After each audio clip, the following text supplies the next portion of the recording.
House to Let. Author Charles Dickens. Over the way.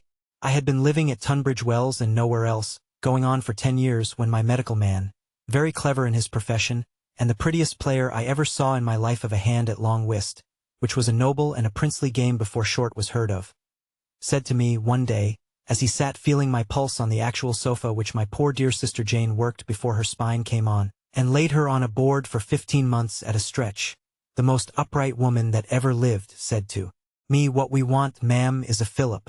Goodness gracious, Dr. Towers, says I, quite startled at the man, for he was so christened himself. Don't talk as if you were alluding to people's names, but say what you mean. I mean, my dear ma'am, that we want a little change of air and scene. Bless the man, said I.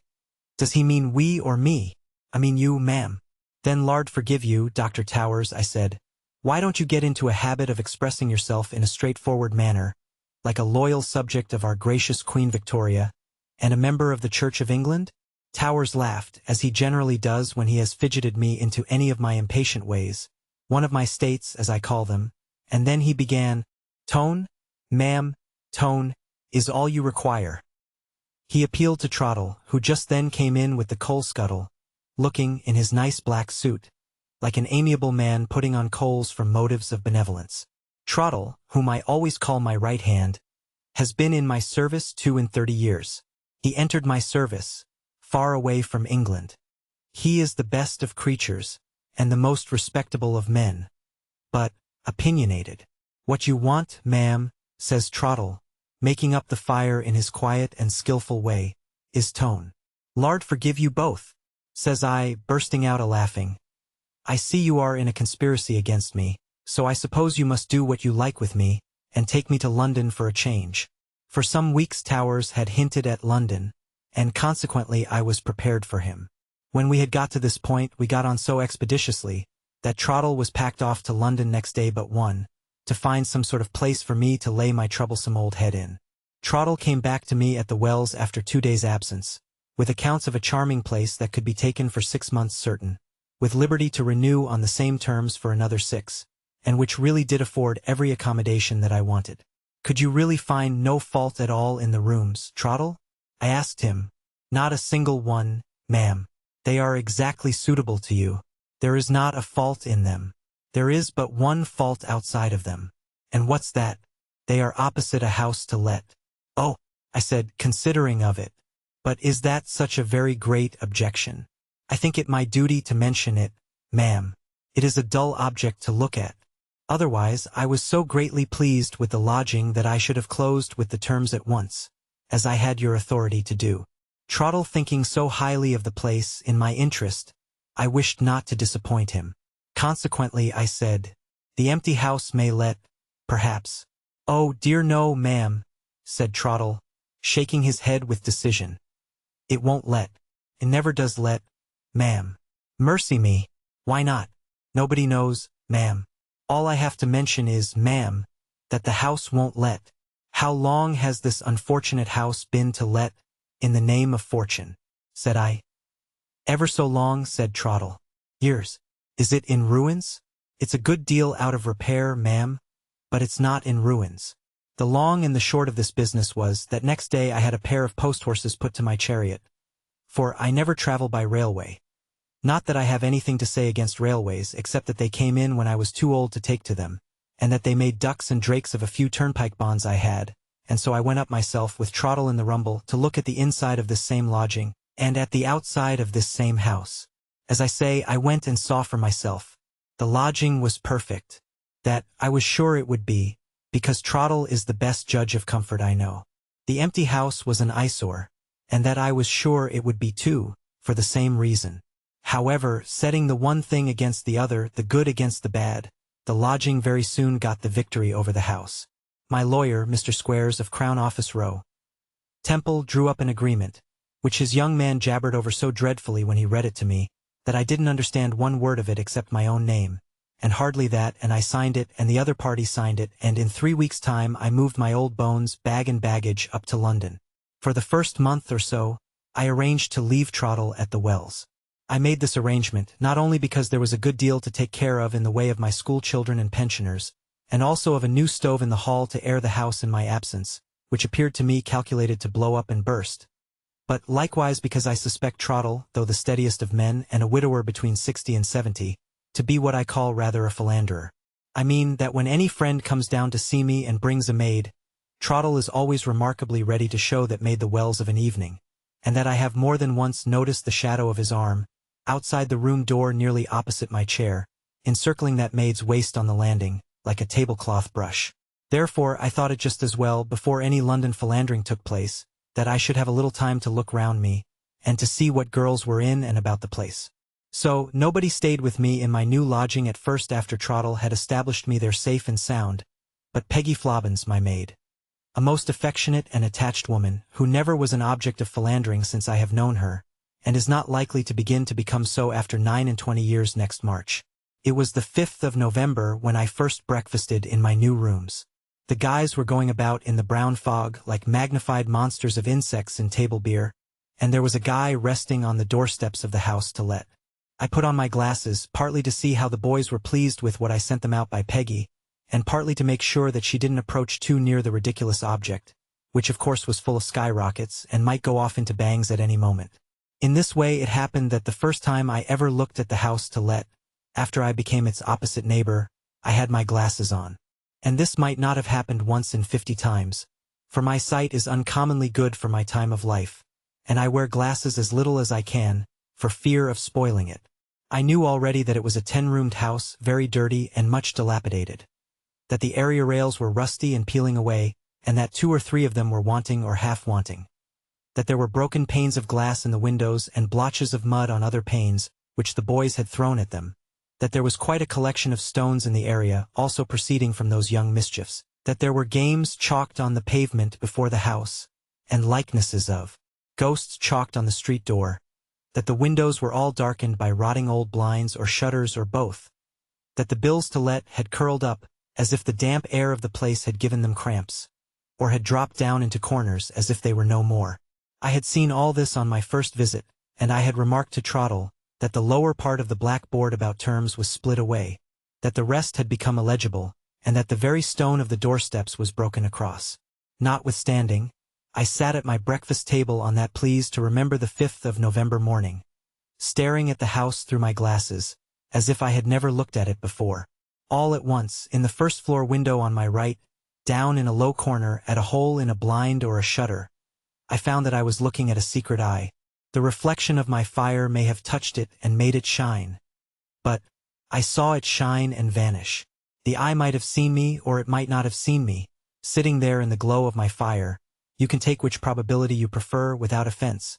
But something struck through my frame, as if the sparkle of this eye had been electric and had flashed straight at me. It had such an effect upon me, that I could not remain by myself, and I rang for Flobbins, and invented some little jobs for her, to keep her in the room.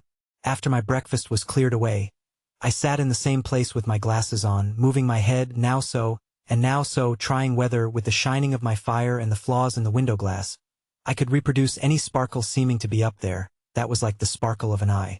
But no, I could make nothing like it. I could make ripples and crooked lines in the front of the house to let, and I could even twist one window up and loop it into another. But I could make no eye nor anything like an eye. So I convinced myself that I really had seen an eye. Well, to be sure I could not get rid of the impression of this eye, and it troubled me until it was almost a torment. I don't think I was previously inclined to concern my head much about the opposite house. But after this eye my head was full of the house, and I thought of little else than the house, and I watched the house, and I talked about the house, and I dreamed of the house. In all this I fully believe now there was a good providence. But you will judge for yourself about that by and by. My landlord was a butler, who had married a cook, and set up housekeeping. They had not kept house longer than a couple of years, and they knew no more about the house to let than I did. Neither could I find out anything concerning it among the tradespeople or otherwise, further than what Trottle had told me at first. It had been empty, some said 6 years, some said 8, some said 10. It never did let, they all agreed, and it never would let. I soon felt convinced that I should work myself into one of my states about the house. And I soon did. Arter the vibration had run through him a little time, he would screech out, "Toby, I feel my property coming, grind away. I'm counting my guineas by thousands, Toby. Grind away. Toby. I shall be a man of fortune. I feel the mint a-jingling in me, Toby, and I'm swelling out into the Bank of England. Such is the influence of music on a poetic mind. Not that he was partial to any other music but a barrel organ. On the contrary, hated it. He had a kind of a everlasting grudge agin the public, which is a thing you may notice in many phenomenons that get their living out of it. What riled him most in the nature of his occupation was that it kept him out of society. He was continually saying, Toby, my ambition is to go into society. The curse of my position towards the public is that it keeps me out of society. This don't signify to a low beast of a Indian. He ain't formed for society. This don't signify to a spotted baby. He ain't formed for society. I am. Nobody never could make out what Chops done with his money. He had a good salary, down on the drum every Saturday as the day came round, besides having the run of his teeth, and he was a woodpecker to eat, but all dwarfs are.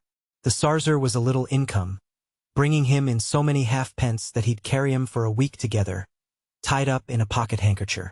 And yet he never had money, and it couldn't be the fat lady from Norfolk as was once supposed, because it stands to reason that when you have a animosity towards a Indian, which makes you grind your teeth at him to his face, and which can hardly hold you from goosing him audible when he's going through his war dance, it stands to reason you wouldn't under them circumstances deprive yourself to support that Indian in the lap of luxury. Most unexpected, the mystery come out one day at Egham races. The public was shy of bein' pulled in, and Chops was ringing his little bell out of his drawing-room winder, and was snarlin' to me over his shoulder as he kneeled down with his legs out at the back door, for he couldn't be shoved into his house without kneeling down, and the premises wouldn't accommodate his legs, was snarlin', here's a precious public for you. Why the devil don't they tumble up? When a man in the crowd holds up a carrier pigeon, and cries out, if there's any person here as has got a ticket, the lottery's just drawed, and the number as has come up for the great prize is 3742. 3742. I was given the man to the Furies myself for calling off the public's attention, for the public will turn away at any time to look at anything in preference to the thing showed 'em, and if you doubt it, get 'em together for any individual purpose on the face of the earth, and send only 2 people in late, and see if the whole company ain't far more interested in taking particular notice of them too than of you. I say, I wasn't best pleased with the man for callin' out, and wasn't blessin' him in my own mind when I see Chops's little bell fly out of winder at a old lady, and he gets up and kicks his box over, exposin' the whole secret, and he catches hold of the calves of my legs and he says to me, carry me into the wan, Toby, and throw a pail of water over me or I'm a dead man, for I've come into my property. 12,000 pound was Chops's win-ins. He had bought a half ticket for the 25,000 prize, and it had come up. The first use he made of his property was to offer to fight the wild Indian for 500 pound aside, him with a poisoned darn a needle and the Indian with a club, but the Indian being in want of backers to that amount, it went no further. Arter he had been mad for a week, in a state of mind, in short, in which, if I had let him sit on the organ for only 2 minutes, I believe he would have bust, but we kept the organ from him. Mr. Chops come round and behaved liberal and beautiful to all. He then sent for a young man he knowed, as had a wery genteel appearance and was a bonnet at a gaming booth, most respectable brought up. Father having been imminent in the livery stable line but unfortunate in a commercial crisis, through paintin' a old grey ginger bay and sellin' him with a pedigree, and Mr. Chops said to this bonnet, who said his name was Normandy, which it wasn't, Normandy, I'm a-goin' into society. Will you go with me? Says Normandy. Do I understand you, Mr. Chops, to hintimate that the whole of the expenses of that move will be borne by yourself? Correct, says Mr. Chops. And you shall have a princely allowance too. The bonnet lifted Mr. Chops upon a chair, to shake hands with him, and replied in poetry, with his eyes seemingly full of tears, my boat is on the shore, and my bark is on the sea, and I do not ask for more, but I'll go, along with thee. They went into society, in a chay and 4 greys with silk jackets. They took lodgings in Pall Mall, London, and they blazed away. In consequence of a note that was brought to Bartlemy Fair in the autumn of next year by a servant, most wonderful got up in milk-white cords and tops.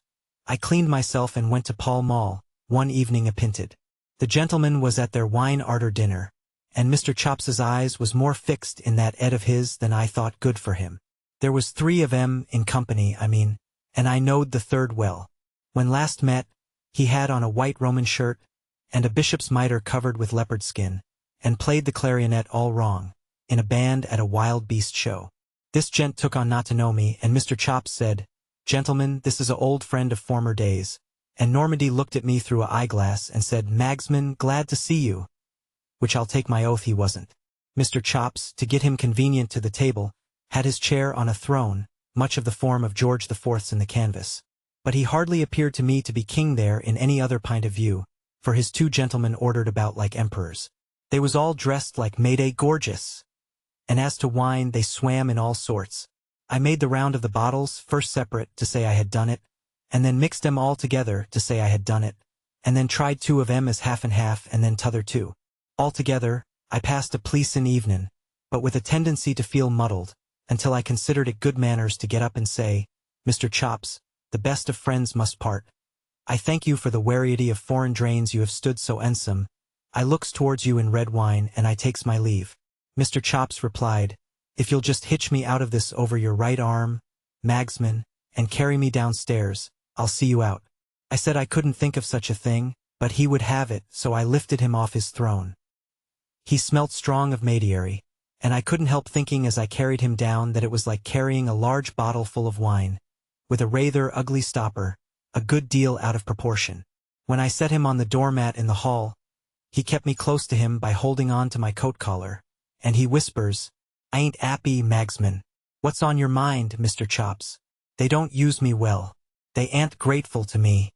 They puts me on the mantelpiece when I won't have in more champagne wine, and they locks me in the sideboard when I won't give up my property. Get rid of 'em, Mr. Chops. I can't. We're in society together, and what would society say?"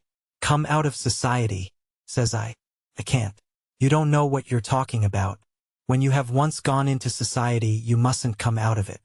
"Then if you'll excuse the freedom, Mr. Chops," were my remark, shaking my head grave, "I think it's a pity you ever went in." Mr. Chops shook that deep ed of his, to a surprisin' extent, and slapped it half a dozen times with his hand, and with more wice than I thought were in him.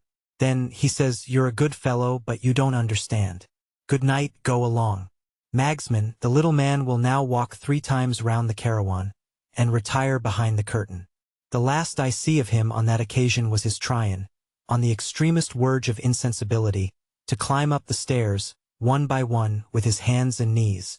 They'd have been much too steep for him if he had been sober, but he wouldn't be helped. It warn't long after that I read in the newspaper of Mr. Chops's being presented at court. It was printed, it will be recollected, and I've noticed in my life that it is sure to be printed that it will be recollected whenever it won't, that Mr. Chops is the individual of small stature whose brilliant success in the last state lottery attracted so much attention. Well, I says to myself, such is life. He has been and done it in earnest at last. He has astonished George IV, on account of which I had that canvas new painted, him with a bag of money in his hand, a presentin' to George IV, and a lady in ostrich feathers fallin' in love with him in a bagwig, sword, and buckles correct. I took the house as is the subject of present inquiries, though not the honor of being acquainted, and I run Magsman's amusements in it 13 months, sometimes one thing, sometimes another, sometimes nothin' particular, but always all the canvases outside. One night, when we had played the last company out, which was a shy company, through its raining heavens hard, I was talking a pipe in the one pair back along with the young man with the toes, which I had taken on for a month, though he never drawed, except on paper, and I heard a kickin' at the street door. "Hello," I says to the young man, "what's up?" He rubs his eyebrows with his toes, and he says, "I can't imagine, Mr. Magsman," which he never could imagine nothin', and was monotonous company. The noise not leavin' off, I laid down my pipe, and I took up a candle, and I went down and opened the door. I looked out into the street, but nothin' could I see, and nothin' was I aware of, until I turned round quick, because some creetur run between my legs into the passage. There was Mr. Chops. "Magsman," he says, "take me on the old terms, and you've got me. If it's done, say done." I was all of a maze, but I said, "Done, sir." "Done to your done and double done," says he. "Have you got a bit of supper in the house?" Bearin' in mind them sparklin' warieties of foreign drains as we guzzled away at in Pall Mall, I was ashamed to offer him cold sausage and gin and water, but he took 'em both and took 'em free, having a chair for his table and sittin' down at it on a stool like hold times. I all of amaze all the while. It was arter he had made a clean sweep of the sausages, beef, and to the best of my calculations 2 pound and a quarter, that the wisdom as was in that little man began to come out of him like perspiration. Magsman, he says, look upon me.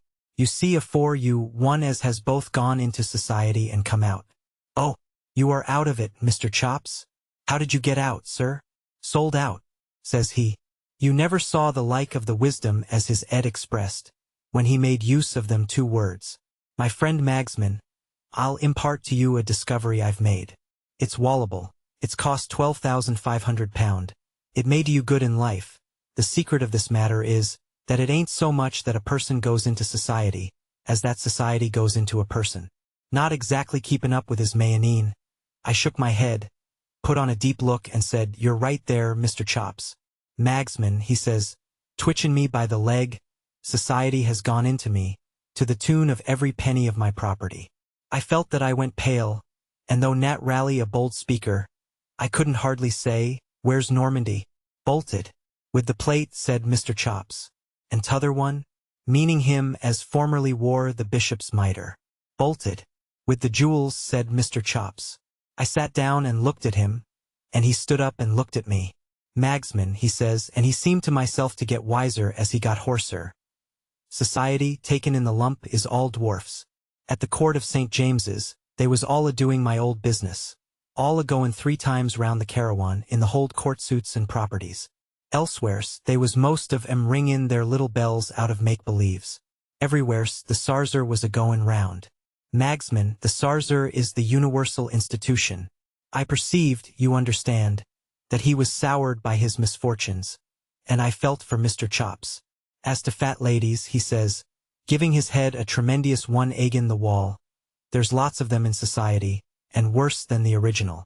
Hers was a outrage upon taste, simply a outrage upon taste, awakening contempt, carryin' its own punishment in the form of a Indian. Here he give himself another tremendous one. But there's Magsman, there's his mercenary outrages. Lay in cashmere shawls by bracelets, strew 'em and a lot of 'andsome fans and things about your rooms. Let it be known that you give away like water to all as come to admire, and the fat ladies that don't exhibit for so much down upon the drum, will come from all the pints of the compass to flock about you, whatever you are. They'll drill holes in your art, Magsman, like a cullender, and when you've no more left to give, they'll laugh at you to your face, and leave you to have your bones picked dry by wolters, like the dead wild ass of the prairies that you deserve to be. Here he give himself the most tremendous one of all, and dropped. I thought he was gone. His head was so heavy, and he knocked it so hard, and he fell so stony, and the sassagerial disturbance in him must have been so immense, that I thought he was gone. But he soon come round with care, and he sat up on the floor, and he said to me, with wisdom comin' out of his eyes, if ever it come, Magsman, the most material difference between the 2 states of existence through which your unhappy friend has passed. He reached out his poor little hand, and his tears dropped down on the mustachio which it was a credit to him to have done his best to grow. But it is not in mortals to command success. The difference this. When I was out of society, I was paid light for being seen. When I went into society, I paid heavy for being seen. I prefer the former, even if I wasn't forced upon it. Give me out through the trumpet in the hold way tomorrow. Arter that, he slid into the line again as easy as if he had been iled all over. But the organ was kept from him, and no allusions was ever made when a company was in to his property. He got wiser every day. His views of society and the public was luminous, bewilderin', awful, and his head got bigger and bigger as his wisdom expanded it.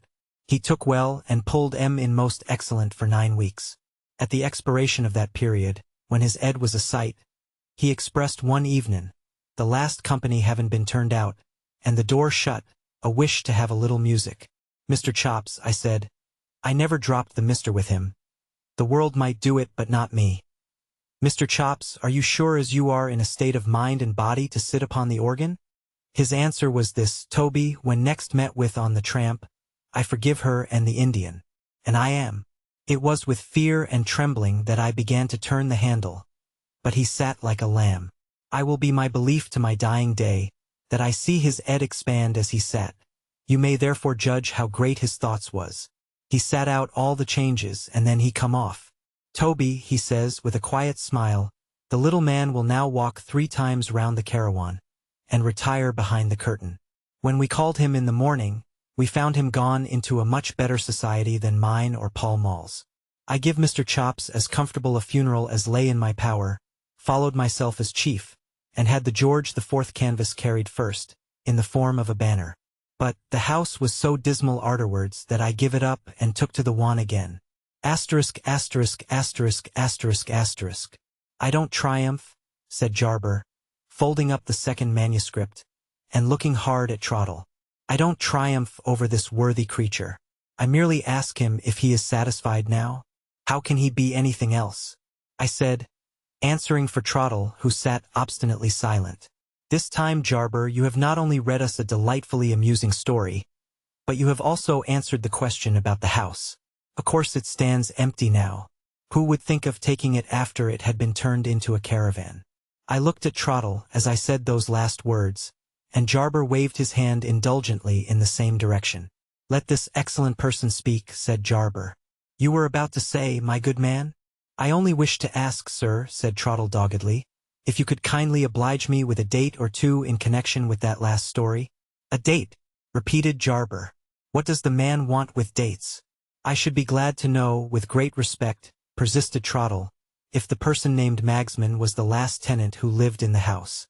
It's my opinion, if I may be excused for giving it, that he most decidedly was not. With those words, Trottle made a low bow, and quietly left the room. There is no denying that Jarber, when we were left together, looked sadly discomposed. He had evidently forgotten to inquire about dates, and in spite of his magnificent talk about his series of discoveries, it was quite as plain that the 2 stories he had just read had really and truly exhausted his present stock. I thought myself bound, in common gratitude, to help him out of his embarrassment by a timely suggestion. So I proposed that he should come to tea again, on the next Monday evening, the 13th, and should make such inquiries in the meantime, as might enable him to dispose triumphantly of Trottle's objection. He gallantly kissed my hand, made a neat little speech of acknowledgment, and took his leave. For the rest of the week I would not encourage Trottle by allowing him to refer to the house at all. I suspected he was making his own inquiries about dates, but I put no questions to him. On Monday evening, the 13th, that dear unfortunate Jarber came, punctual to the appointed time. He looked so terribly harassed that he was really quite a spectacle of feebleness and fatigue. I saw, at a glance, that the question of dates had gone against him, that Mr. Magsman had not been the last tenant of the house, and that the reason of its emptiness was still to seek. What I have gone through, said Jarber, words are not eloquent enough to tell. O Sophonisba, I have begun another series of discoveries. Accept the last 2 as stories laid on your shrine, and wait to blame me for leaving your curiosity unappeased, until you have heard number 3. Number 3 looked like a very short manuscript, and I said as much. Jarber explained to me that we were to have some poetry this time. In the course of his investigations he had stepped into the circulating library to seek for information on the one important subject. All the library people knew about the house was that a female relative of the last tenant, as they believed, had, just after that tenant left, sent a little manuscript poem to them which she described as referring to events that had actually passed in the house, and which she wanted the proprietor of the library to publish. She had written no address on her letter, and the proprietor had kept the manuscript ready to be given back to her, the publishing of poems not being in his line, when she might call for it. She had never called for it, and the poem had been lent to Jarber at his express request to read to me. Before he began, I rang the bell for Trottle, being determined to have him present at the new reading, as a wholesome check on his obstinacy. To my surprise, Peggy answered the bell, and told me that Trottle had stepped out without saying where. I instantly felt the strongest possible conviction that he was at his old tricks, and that his stepping out in the evening, without leave, meant philandering. Controlling myself on my visitor's account, I dismissed Peggy, stifled my indignation, and prepared, as politely as might be, to listen to Jarber. 3 evenings in the house. Number 1. Yes, it looked dark and dreary. That long and narrow street, only the sound of the rain, and the tramp of passing feet, the duller glow of the fire, and gathering mists of night, to mark how slow and weary, the long day's cheerless flight. 2.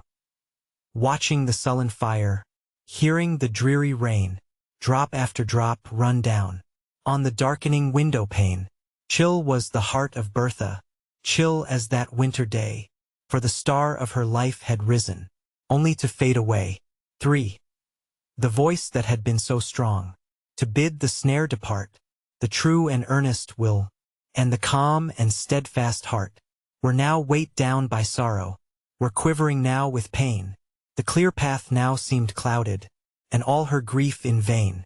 For duty, right, truth, who promised to help and save their own, seemed spreading wide their pinions, to leave her there alone. So, turning from the present to well-known days of yore, she called on them to strengthen and guard her soul once more. She thought how in her girlhood her life was given away, the solemn promise spoken she kept so well today, how to her brother Herbert she had been help and guide, and how his artist nature on her calm strength relied. 6. How through life's fret and turmoil, the passion and fire of art in him was soothed and quickened by her true sister heart, how future hopes had always been for his sake alone, and now what strange new feeling possessed her as its own. 7. Her home, each flower that breathed there, the wind's sigh, soft and low, each trembling spray of ivy, the river's murmuring flow, the shadow of the forest, sunset or twilight dim, dear as they were dearer by leaving them for him. 8. And each year as it found her in the dull, feverish town, saw self still more forgotten, and selfish care kept down by the calm joy of evening that brought him to her side, to warn him with wise counsel, or praise with tender pride. 9. Her heart, her life, her future, her genius only meant another thing to give him, and be therewith content. Today, what words had stirred her soul could not forget? What dream had filled her spirit with strange and wild regret? To leave him for another, could it indeed be so? Could it have cost such anguish to bid this vision go? Was this her faith? Was Herbert the second in her heart? Did it need all this struggle to bid a dream depart? 11. And yet, within her spirit, a far-off land was seen, a home which might have held her, a love which might have been, and life, not the mere being of daily ebb and flow, but life itself had claimed her, and she had let it go. 12. Within her heart there echoed again the well-known tune that promised this bright future, and asked her for its own. Then words of sorrow, broken by half-reproachful pain, and then a farewell spoken in words of cold disdain. 13. Where now was the stern purpose that nerved her soul so long? Whence came the words she uttered, so hard, so cold, so strong? What right had she to banish a hope that God had given? Why must she choose earth's portion and turn aside from heaven? 14. Today, was it this morning? If this long, fearful strife was but the work of hours, what would be years of life? Why did a cruel heaven for such great suffering call? And why, oh, still more cruel, must her own words do all? 15. Did she repent? O sorrow, why do we linger still to take thy loving message and do thy gentle will? See, her tears fall more slowly, the passionate murmurs cease, and back upon her spirit flow strength and love and peace. 16. The fire burns more brightly, the rain has passed away, Herbert will see no shadow upon his home today, only that Bertha greets him with doubly tender care, kissing a fonder blessing down on his golden hair. Number 2.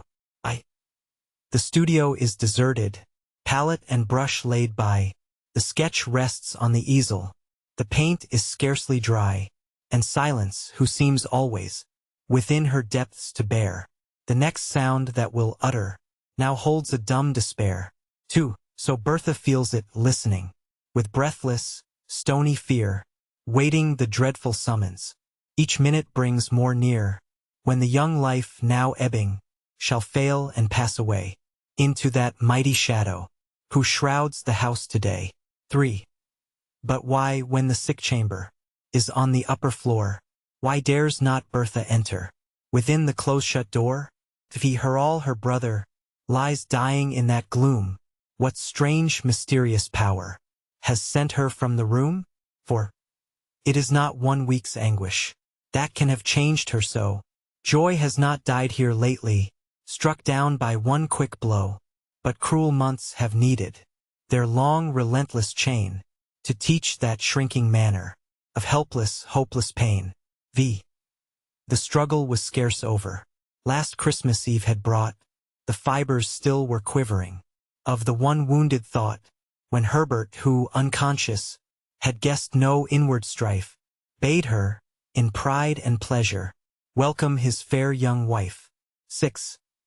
Bade her rejoice, and smiling, although his eyes were dim, thanked God he thus could pay her the care she gave to him. This fresh bright life would bring her a new and joyous fate. O Bertha, check the murmur that cries, too late, too late. 7. Too late. Could she have known it a few short weeks before, that his life was completed, and needing hers no more, she might, oh sad repining, what might have been, forget, it was not, should suffice us to stifle vain regret. 8. He needed her no longer. Each day it grew more plain, first with a startled wonder, then with a wondering pain. Love, why, his wife best gave it comfort. Durst Bertha speak? Counsel, when quick resentment flushed on the young wife's cheek. 9. No more long talks by firelight, of childish times long past, and dreams of future greatness, which he must reach at last. Dreams where her purer instinct, with truth unerring told, where was the worthless gilding, and where refined gold. X. Slowly but surely ever, Dora's poor jealous pride, which she called love for Herbert, drove Bertha from his side, and, spite of nervous effort, to share their altered life, she felt a check to Herbert, a burden to his wife. 11. This was the least, for Bertha feared, dreaded, knew at length how much his nature owed her of truth and power and strength, and watched the daily failing of all his nobler part, low aims, weak purpose telling in lower, weaker art. 12. And now, when he is dying, the last words she could hear must not be hers, but given, the bride of one short year. The last care is another's. The last prayer must not be the one they learnt together, beside their mother's knee. 13. Summoned at last, she kisses the clay-cold stiffening hand, and, reading pleading efforts to make her understand, answers with solemn promise, in clear but trembling tone, to Dora's life henceforward she will devote her own. 14. Now all is over. Bertha dares not remain to weep, but soothes the frightened Dora into a sobbing sleep. The poor weak child will need her.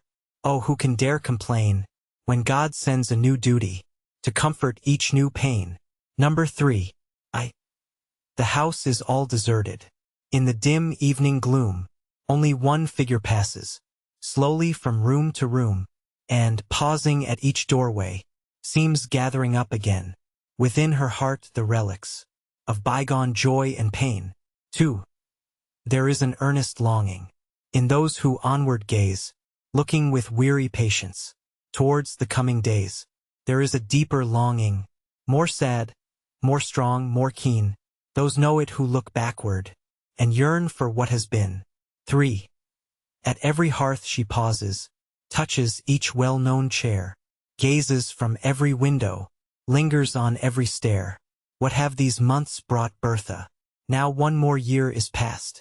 This Christmas Eve shall tell us, the third one and the last. 4. The willful, wayward Dora, in those first weeks of grief, could seek and find in Bertha strength, soothing, and relief.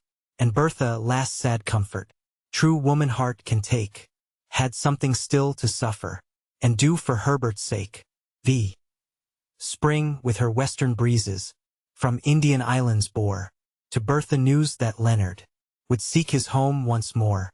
What was it, joy or sorrow? What were they, hopes or fears, that flushed her cheeks with crimson and filled her eyes with tears? 6. He came, and who so kindly could ask and hear her tell Herbert's last hours, for Leonard had known and loved him well.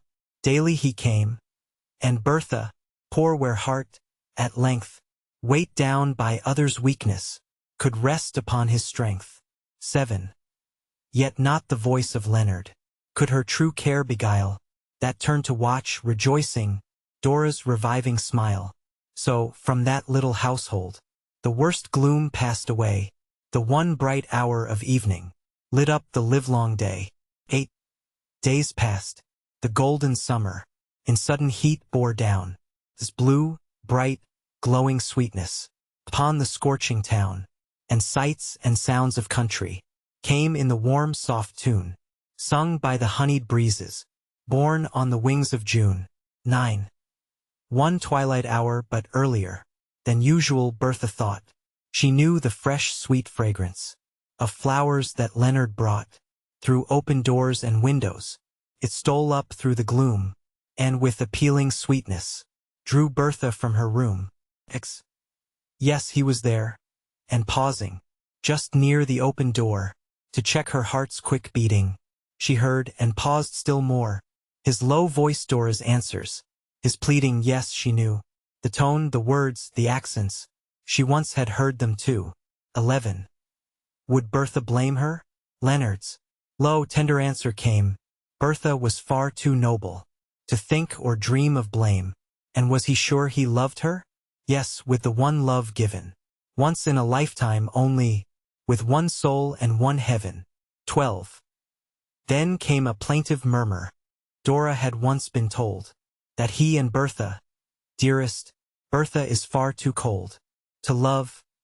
And I, my Dora, if once I fancied so, it was a brief delusion, and over, long ago. 13.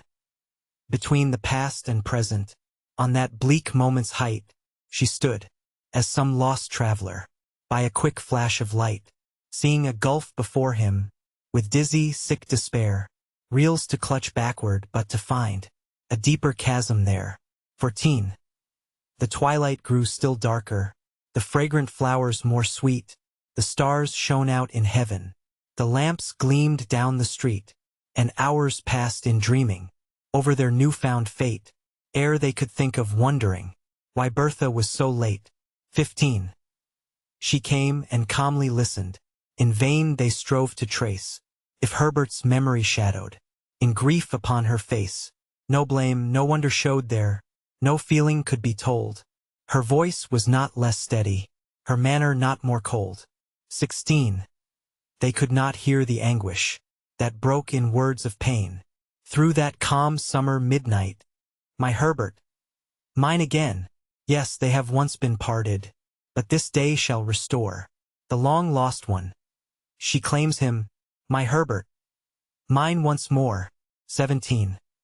Now Christmas Eve returning, saw Bertha stand beside the altar, greeting Dora, again a smiling bride. And now the gloomy evening sees Bertha pale and worn, leaving the house forever to wander out forlorn. 18. Forlorn, nay, not so. Anguish shall do its work at length. Her soul, passed through the fire, shall gain still purer strength. Somewhere there waits for Bertha an earnest, noble part, and, meanwhile, God is with her, God, and her own true heart. Asterisk, asterisk, asterisk, asterisk, asterisk. I could warmly and sincerely praise the little poem when Jarber had done reading it, but I could not say that it tended in any degree towards clearing up the mystery of the empty house. Whether it was the absence of the irritating influence of Trottle, or whether it was simply fatigue, I cannot say, but Jarber did not strike me, that evening, as being in his usual spirits.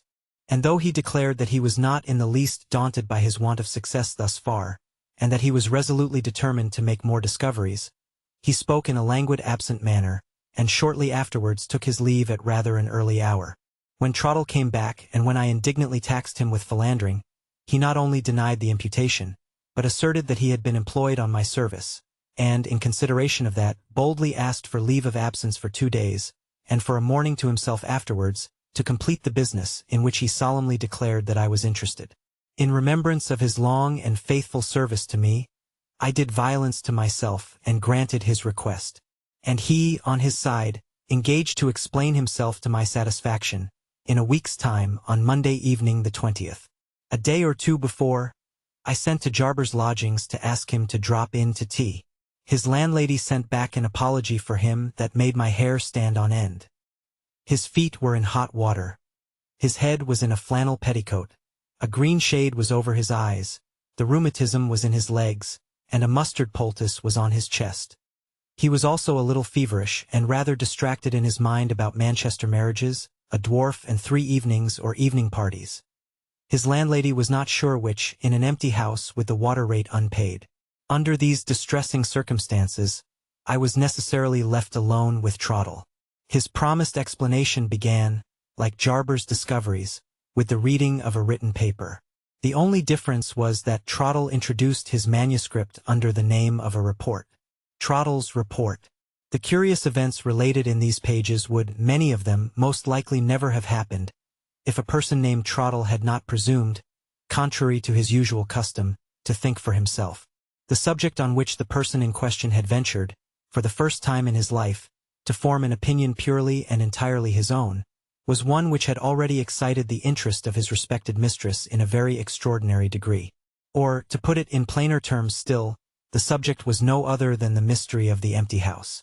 Feeling no sort of objection to set a success of his own, if possible, side by side with a failure of Mr. Jarber's, Trottle made up his mind, one Monday evening, to try what he could do on his own account, towards clearing up the mystery of the empty house.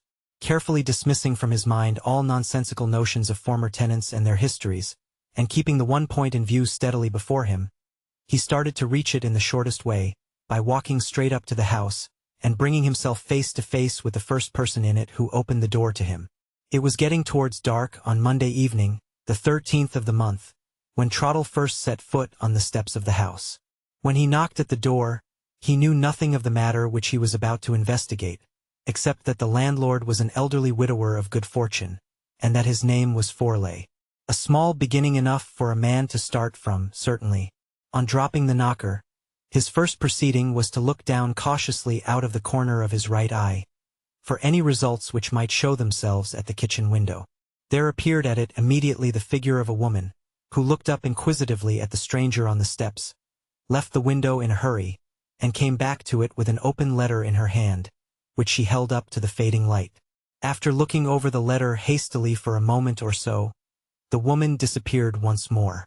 Trottle next heard footsteps shuffling and scraping along the bare hall of the house. On a sudden they ceased, and the sound of 2 voices, a shrill persuading voice and a gruff resisting voice, confusedly reached his ears. After a while the voices left off speaking. A chain was undone, a bolt drawn back, the door opened, and Trottle stood face to face with 2 persons, a woman in advance, and a man behind her, leaning back flat against the wall. "Wish you good evening, sir," says the woman in such a sudden way, and in such a cracked voice, that it was quite startling to hear her. "Chilly weather, ain't it, sir? Pleased to walk in. You come from good Mr. Forley, don't you, sir? Don't you, sir?" chimes in the man hoarsely, making a sort of gruff echo of himself, and chuckling after it, as if he thought he had made a joke. If Trottle had said no, the door would have been probably closed in his face. Therefore, he took circumstances as he found them, and boldly ran all the risk, whatever it might be, of saying yes. "Quite right, sir," says the woman. "Good Mr. Forley's letter told us his particular friend would be here to represent him at dusk on Monday the 13th, or, if not on Monday the 13th, then on Monday the 20th at the same time without fail.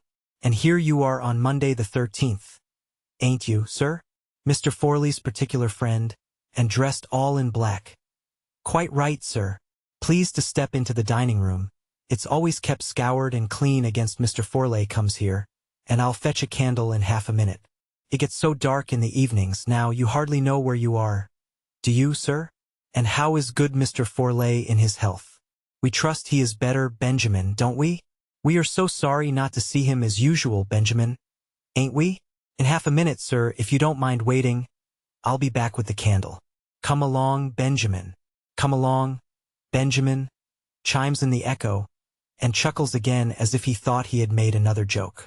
Left alone in the empty front parlor, Trottle wondered what was coming next, as he heard the shuffling, scraping footsteps go slowly down the kitchen stairs. The front door had been carefully chained up and bolted behind him on his entrance, and there was not the least chance of his being able to open it to effect his escape, without betraying himself by making a noise. Not being of the Jarber sort, luckily for himself, he took his situation quietly as he found it, and turned his time, while alone, to account, by summing up in his own mind the few particulars which he had discovered thus far. He had found out, first, that Mr. Forley was in the habit of visiting the house regularly. Second, that Mr. Forley, being prevented by illness from seeing the people put in charge as usual, had appointed a friend to represent him, and had written to say so. Third, that the friend had a choice of 2 Mondays at a particular time in the evening for doing his errand, and that Trottle had accidentally hit on this time, and on the first of the Mondays for beginning his own investigations. Fourth, that the similarity between Trottle's black dress, as servant out of livery, and the dress of the messenger, whoever he might be, had helped the error by which Trottle was profiting. So far, so good. But what was the messenger's errand? And what chance was there that he might not come up and knock at the door himself, from minute to minute on that very evening? While Trottle was turning over this last consideration in his mind, he heard the shuffling footsteps come up the stairs again, with a flash of candlelight going before them. He waited for the woman's coming in with some little anxiety, for the twilight had been too dim on his getting into the house to allow him to see either her face or the man's face at all clearly.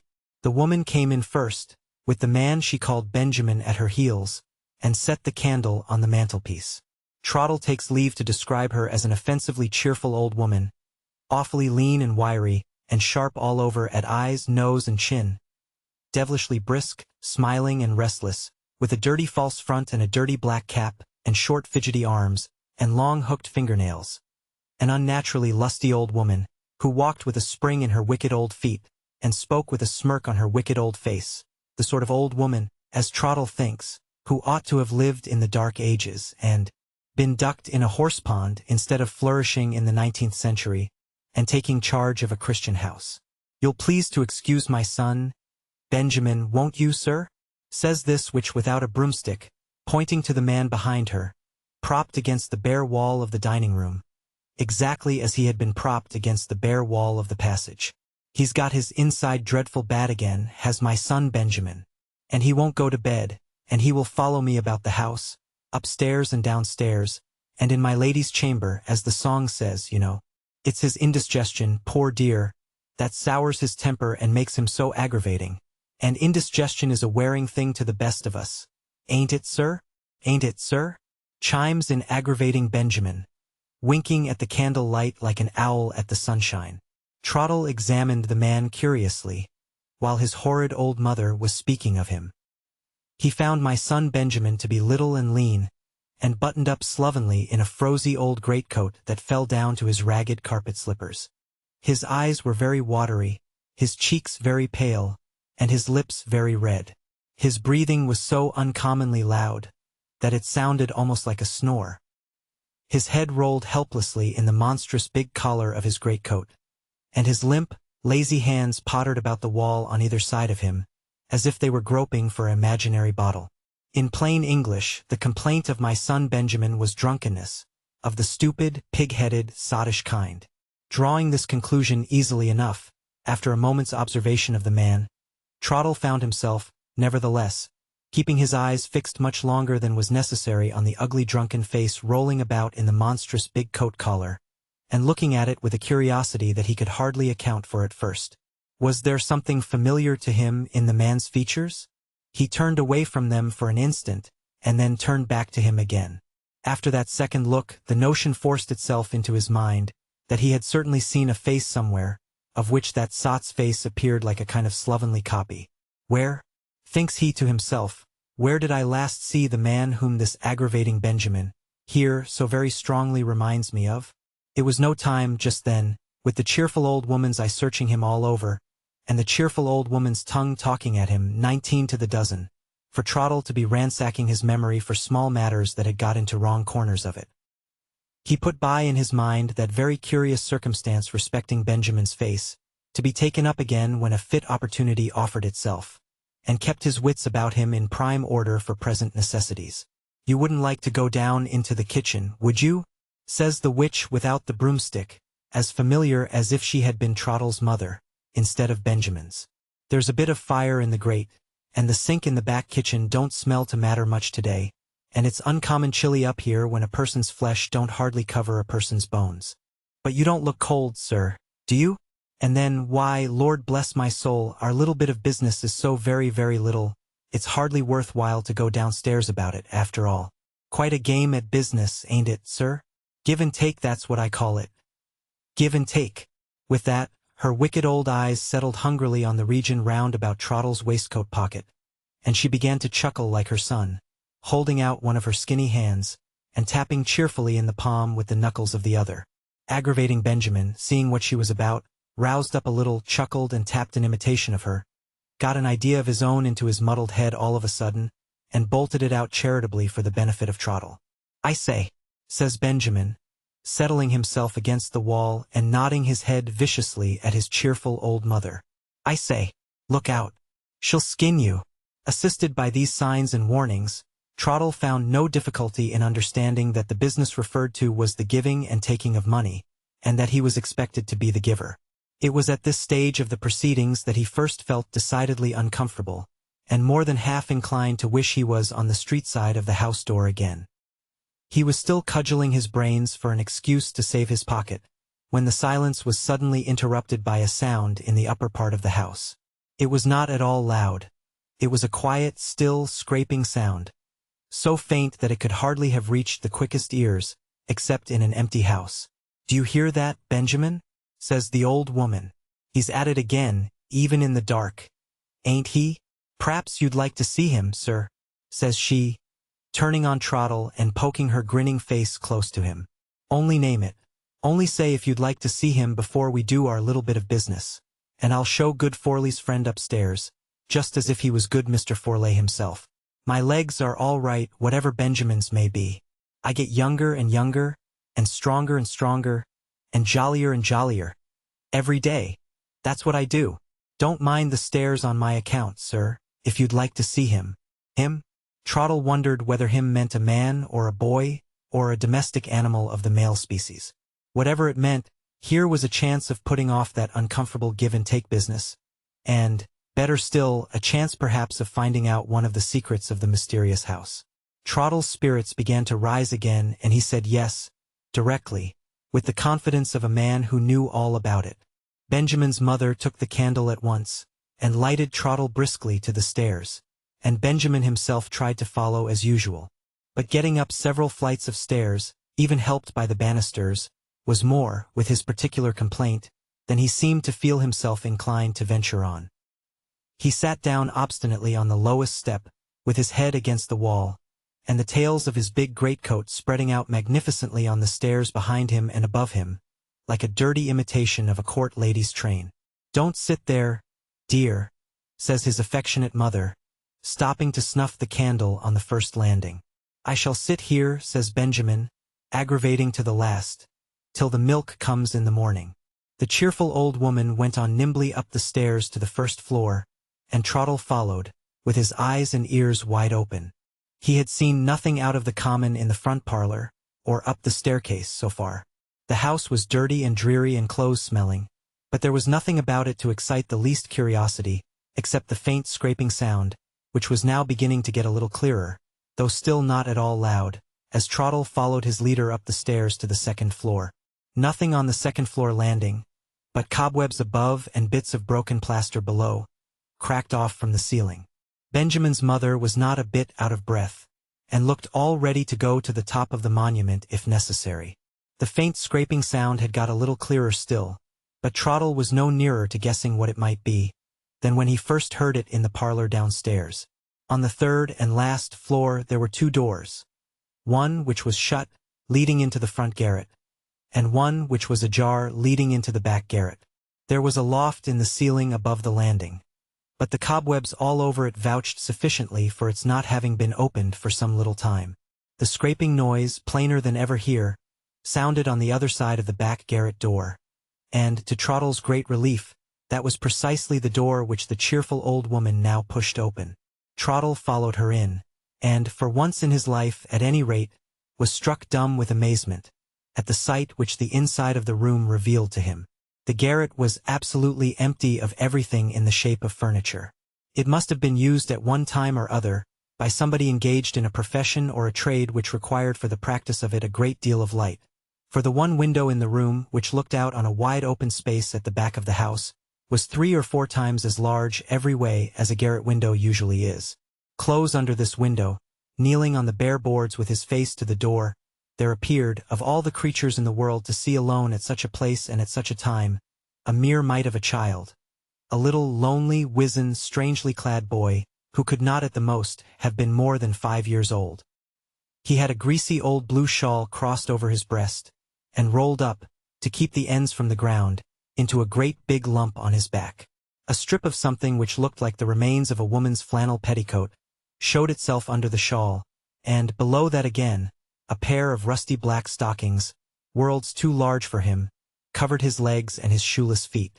A pair of old clumsy muffetees, which had worked themselves up on his little frail red arms to the elbows, and a big cotton nightcap that had dropped down to his very eyebrows, finished off the strange dress which the poor little man seemed not half big enough to fill out, and not near strong enough to walk about in. But there was something to see even more extraordinary than the clothes the child was swaddled up in, and that was the game which he was playing at all by himself, and which, moreover, explained in the most unexpected manner the faint scraping noise that had found its way downstairs, through the half-opened door, in the silence of the empty house. It has been mentioned that the child was on his knees in the garret, when Trottle first saw him. He was not saying his prayers, and not crouching down in terror at being alone in the dark. He was, odd and unaccountable as it may appear, doing nothing more or less than playing at a charwoman's or housemaid's business of scouring the floor. Both his little hands had tight hold of a mangy old blacking brush, with hardly any bristles left in it, which he was rubbing backwards and forwards on the boards, as gravely and steadily as if he had been at scouring work for years, and had got a large family to keep by it. The coming in of Trottle and the old woman did not startle or disturb him in the least. He just looked up for a minute at the candle, with a pair of very bright, sharp eyes, and then went on with his work again, as if nothing had happened. On one side of him was a battered pint saucepan without a handle, which was his make-believe pail, and on the other a morsel of slate-colored cotton rag, which stood for his flannel to wipe up with. After scrubbing bravely for a minute or two, he took the bit of rag and mopped up, and then squeezed make-believe water out into his make-believe pail, as grave as any judge that ever sat on a bench.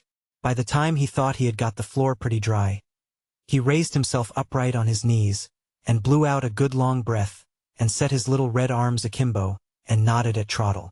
"There," says the child, knitting his little downy eyebrows into a frown. "Drat the dirt! A cleaned up. Where's my beer?" Benjamin's mother chuckled till Trottle thought she would have choked herself. "Lord ha' mercy on us," says she, "just hear the imp. You would never think he was only 5 years old, would you, sir? Please to tell good Mr. Forley you saw him going on as nicely as ever, playing at being me scouring the parlor floor, and calling for my beer afterwards. That's his regular game, morning, noon, and night. He's never tired of it. Only look how snug we've been and dressed him. That's my shawl a-keepin' his precious little body warm, and Benjamin's nightcap a-keepin' his precious little head warm, and Benjamin's stockings, drawed over his trousers, a-keepin' his precious little legs warm. He's snug and happy if ever a imp was yet. Where's my beer? Say it again, little dear. Say it again." If Trottle had seen the boy, with a light and a fire in the room, clothed like other children, and playing naturally with a top, or a box of soldiers, or a bouncing big india-rubber ball, he might have been as cheerful under the circumstances as Benjamin's mother herself. But seeing the child reduced, as he could not help suspecting, for want of proper toys and proper child's company, to take up with the mocking of an old woman at her scouring work. For something to stand in the place of a game, Trottle, though not a family man, nevertheless felt the sight before him to be, in its way, one of the saddest and the most pitiable that he had ever witnessed. "Why, my man," says he, "you're the boldest little chap in all England. You don't seem a bit afraid of being up here all by yourself in the dark." "The big winder," says the child, pointing up to it, "sees in the dark. And I see with the big winder." He stops a bit, and gets up on his legs, and looks hard at Benjamin's mother. "I'm a good un," says he, "ain't I? I save candle." Trottle wondered what else the forlorn little creature had been brought up to do without, besides candle-light, and risked putting a question as to whether he ever got a run in the open air to cheer him up a bit. Oh yes, he had a run now and then, out of doors, to say nothing of his runs about the house, the lively little cricket, a run according to good Mr. Forley's instructions, which were followed out carefully, as good Mr. Forley's friend would be glad to hear, to the very letter. As Trottle could only have made one reply to this, namely, that good Mr.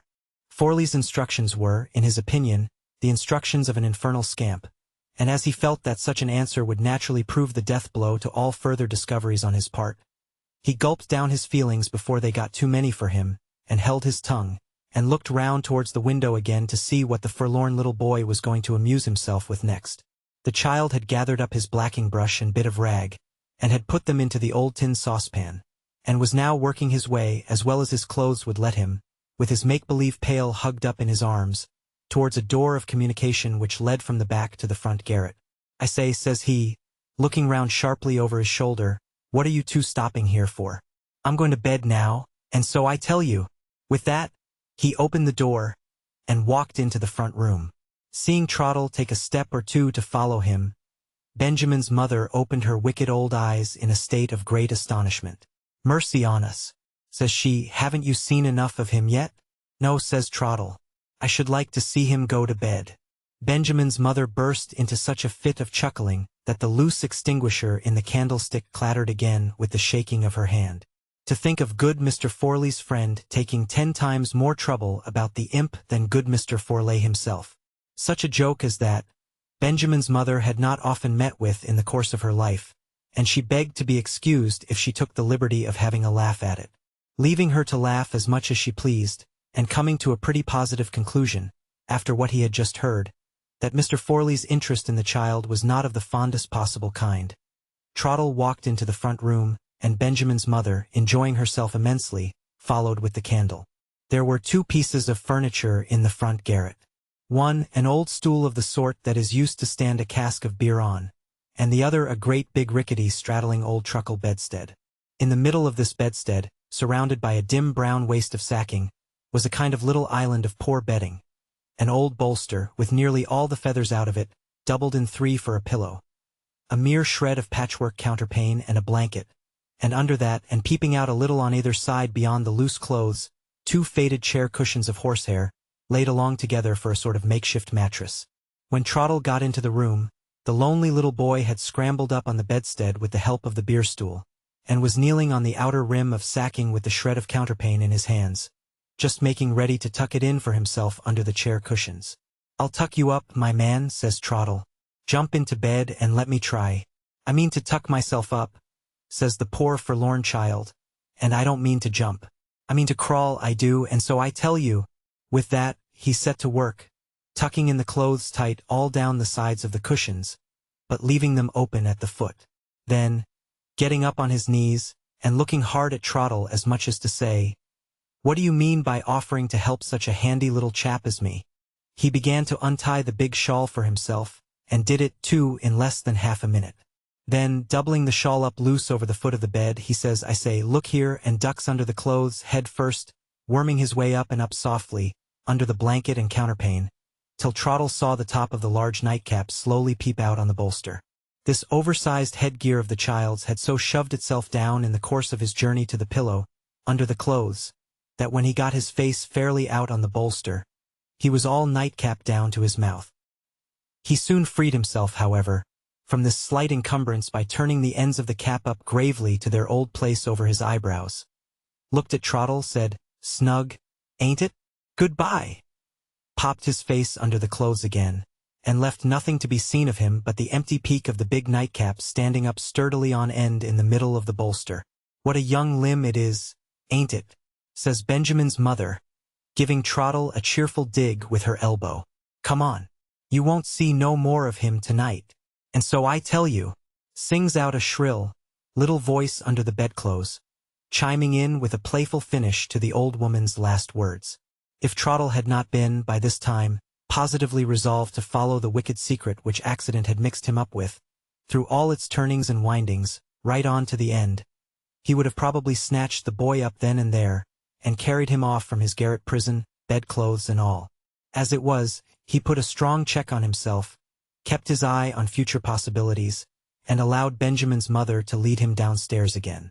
"Mind them top banisters," says she, as Trottle laid his hand on them. "They are as rotten as medlars, every one of 'em.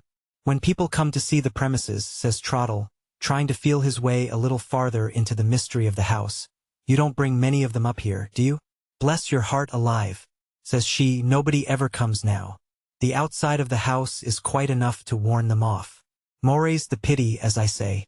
It used to keep me in spirits, staggering 'em all one after another with the frightful high rent. Specially the women, drat 'em. What's the rent of this house? £120 a year. 120? Why, there ain't a house in the street as lets for more than 80. Likely enough, ma'am.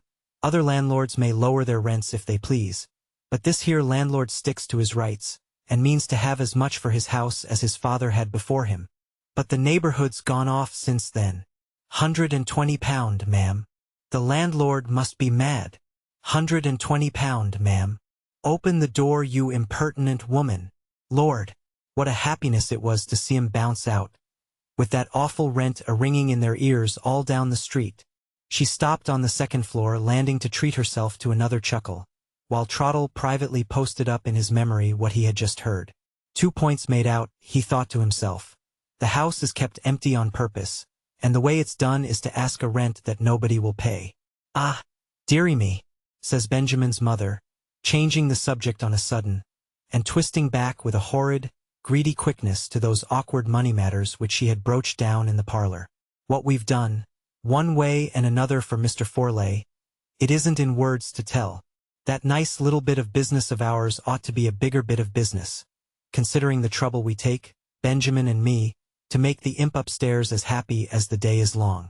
If good Mr. Forley would only please to think a little more of what a deal he owes to Benjamin and me." "That's just it," says Trottle, catching her up short in desperation, and seeing his way, by the help of those last words of hers, to slipping cleverly through her fingers.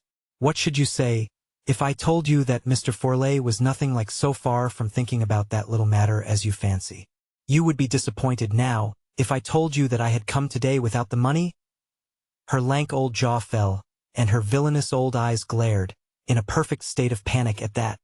"But what should you say if I told you that Mr. Forley was only waiting for my report, to send me here next Monday at dusk, with a bigger bit of business for us two to do together than ever you think for? What should you say to that?" The old wretch came so near to Trottle before she answered, and jammed him up confidentially so close into the corner of the landing, that his throat, in a manner, rose at her. "Can you count it off, do you think, on more than that?" says she, holding up her 4 skinny fingers and her long crooked thumb, all of a tremble, right before his face. "What do you say to 2 hands instead of 1? says he, pushing past her and getting downstairs as fast as he could. What she said Trottle thinks it best not to report, seeing that the old hypocrite, getting next door to light-headed at the golden prospect before her, took such liberties with unearthly names and persons which ought never to have approached her lips, and rained down such an awful shower of blessings on Trottle's head, that his hair almost stood on end to hear her. He went on downstairs as fast as his feet would carry him, till he was brought up all standing, as the sailors say, on the last flight by aggravating Benjamin, lying right across the stair, and fallen off, as might have been expected, into a heavy drunken sleep. The sight of him instantly reminded Trottle of the curious half-likeness which he had already detected between the face of Benjamin and the face of another man, whom he had seen at a past time in very different circumstances. He determined, before leaving the house, to have one more look at the wretched muddled creature, and accordingly shook him up smartly, and propped him against the staircase wall, before his mother could interfere. "Leave him to me. I'll freshen him up," says Trottle to the old woman, looking hard in Benjamin's face while he spoke. The fright and surprise of being suddenly woke up seemed, for about a quarter of a minute, to sober the creature. When he first opened his eyes, there was a new look in them for a moment, which struck home to Trottle's memory as quick and as clear as a flash of light. The old maudlin sleepy expression came back again in another instant, and blurred out all further signs and tokens of the past. But Trottle had seen enough in the moment before it came, and he troubled Benjamin's face with no more inquiries. "Next Monday at dusk," says he, cutting short some more of the old woman's palaver about Benjamin's indigestion. "I've got no more time to spare, ma'am, tonight. Please to let me out." With a few last blessings, a few last dutiful messages to good Mr. Forley, and a few last friendly hints not to forget next Monday at dusk, Trottle contrived to struggle through the sickening business of leave-taking, to get the door opened, and to find himself, to his own indescribable relief, once more on the outer side of the house to let. "Let at last." "There, ma'am," said Trottle, folding up the manuscript from which he had been reading, and setting it down with a smart tap of triumph on the table. "May I venture to ask what you think of that plain statement, as a guess on my part and not on Mr. Jarber's, at the riddle of the empty house?" For a minute or two I was unable to say a word. When I recovered a little, my first question referred to the poor forlorn little boy. "Today is Monday the 20th, I said. "Surely you have not let a whole week go by without trying to find out something more?" "Except at bedtime and meals, ma'am," answered Trottle, "I have not let an hour go by. Please to understand that I have only come to an end of what I have written, and not to an end of what I have done. I wrote down those first particulars, ma'am, because they are of great importance, and also because I was determined to come forward with my written documents, seeing that Mr. Jarber chose to come forward, in the first instance, with his. I am now ready to go on with the second part of my story as shortly and plainly as possible, by word of mouth. The first thing I must clear up, if you please, is the matter of Mr. Forley's family affairs. I have heard you speak of them, ma'am, at various times, and I have understood that Mr. Forley had 2 children only by his deceased wife, both daughters. The eldest daughter married, to her father's entire satisfaction, one Mr. Bain, a rich man, holding a high government situation in Canada. She is now living there with her husband, and her only child, a little girl of 8 or 9 years old. Right so far, I think, ma'am? Quite right, I said. The second daughter, Trottle went on, and Mr. Forley's favorite, set her father's wishes and the opinions of the world at flat defiance, by running away with a man of low origin, a mate of a merchant vessel named Kirkland. Mr. Forley not only never forgave that marriage, but vowed that he would visit the scandal of it heavily in the future on husband and wife. Both escaped his vengeance, whatever he meant it to be. The husband was drowned on his first voyage after his marriage, and the wife died in childbed. Right again, I believe, ma'am? Again, quite right. Having got the family matter all right, we will now go back, ma'am, to me and my doings. Last Monday, I asked you for leave of absence for 2 days. I employed the time in clearing up the matter of Benjamin's face. Last Saturday I was out of the way when you wanted me. I played truant, ma'am, on that occasion, in company with a friend of mine, who was managing clerk in a lawyer's office, and we both spent the morning at Doctors' Commons, over the last will and testament of Mr. Forley's father. Leaving the will business for a moment, please to follow me first, if you have no objection, into the ugly subject of Benjamin's face. About 6 or 7 years ago, thanks to your kindness, I had a week's holiday with some friends of mine who live in the town of Pendlebury. One of those friends, the only one now left in the place, kept a chemist's shop, and in that shop I was made acquainted with one of the 2 doctors in the town, named Barsham. This Barsham was a first-rate surgeon, and might have got to the top of his profession, if he had not been a first-rate blackguard. As it was, he both drank and gambled. Nobody would have anything to do with him in Pendlebury, and, at the time when I was made known to him in the chemist's shop, the other doctor, Mr. Dix, who was not to be compared with him for surgical skill, but who was a respectable man, had got all the practice, and Barsham and his old mother were living together in such a condition of utter poverty, that it was a marvel to everybody how they kept out of the parish workhouse. Benjamin and Benjamin's mother. Exactly, ma'am. Last Thursday morning, thanks to your kindness again, I went to Pendlebury to my friend the chemist, to ask a few questions about Barsham and his mother.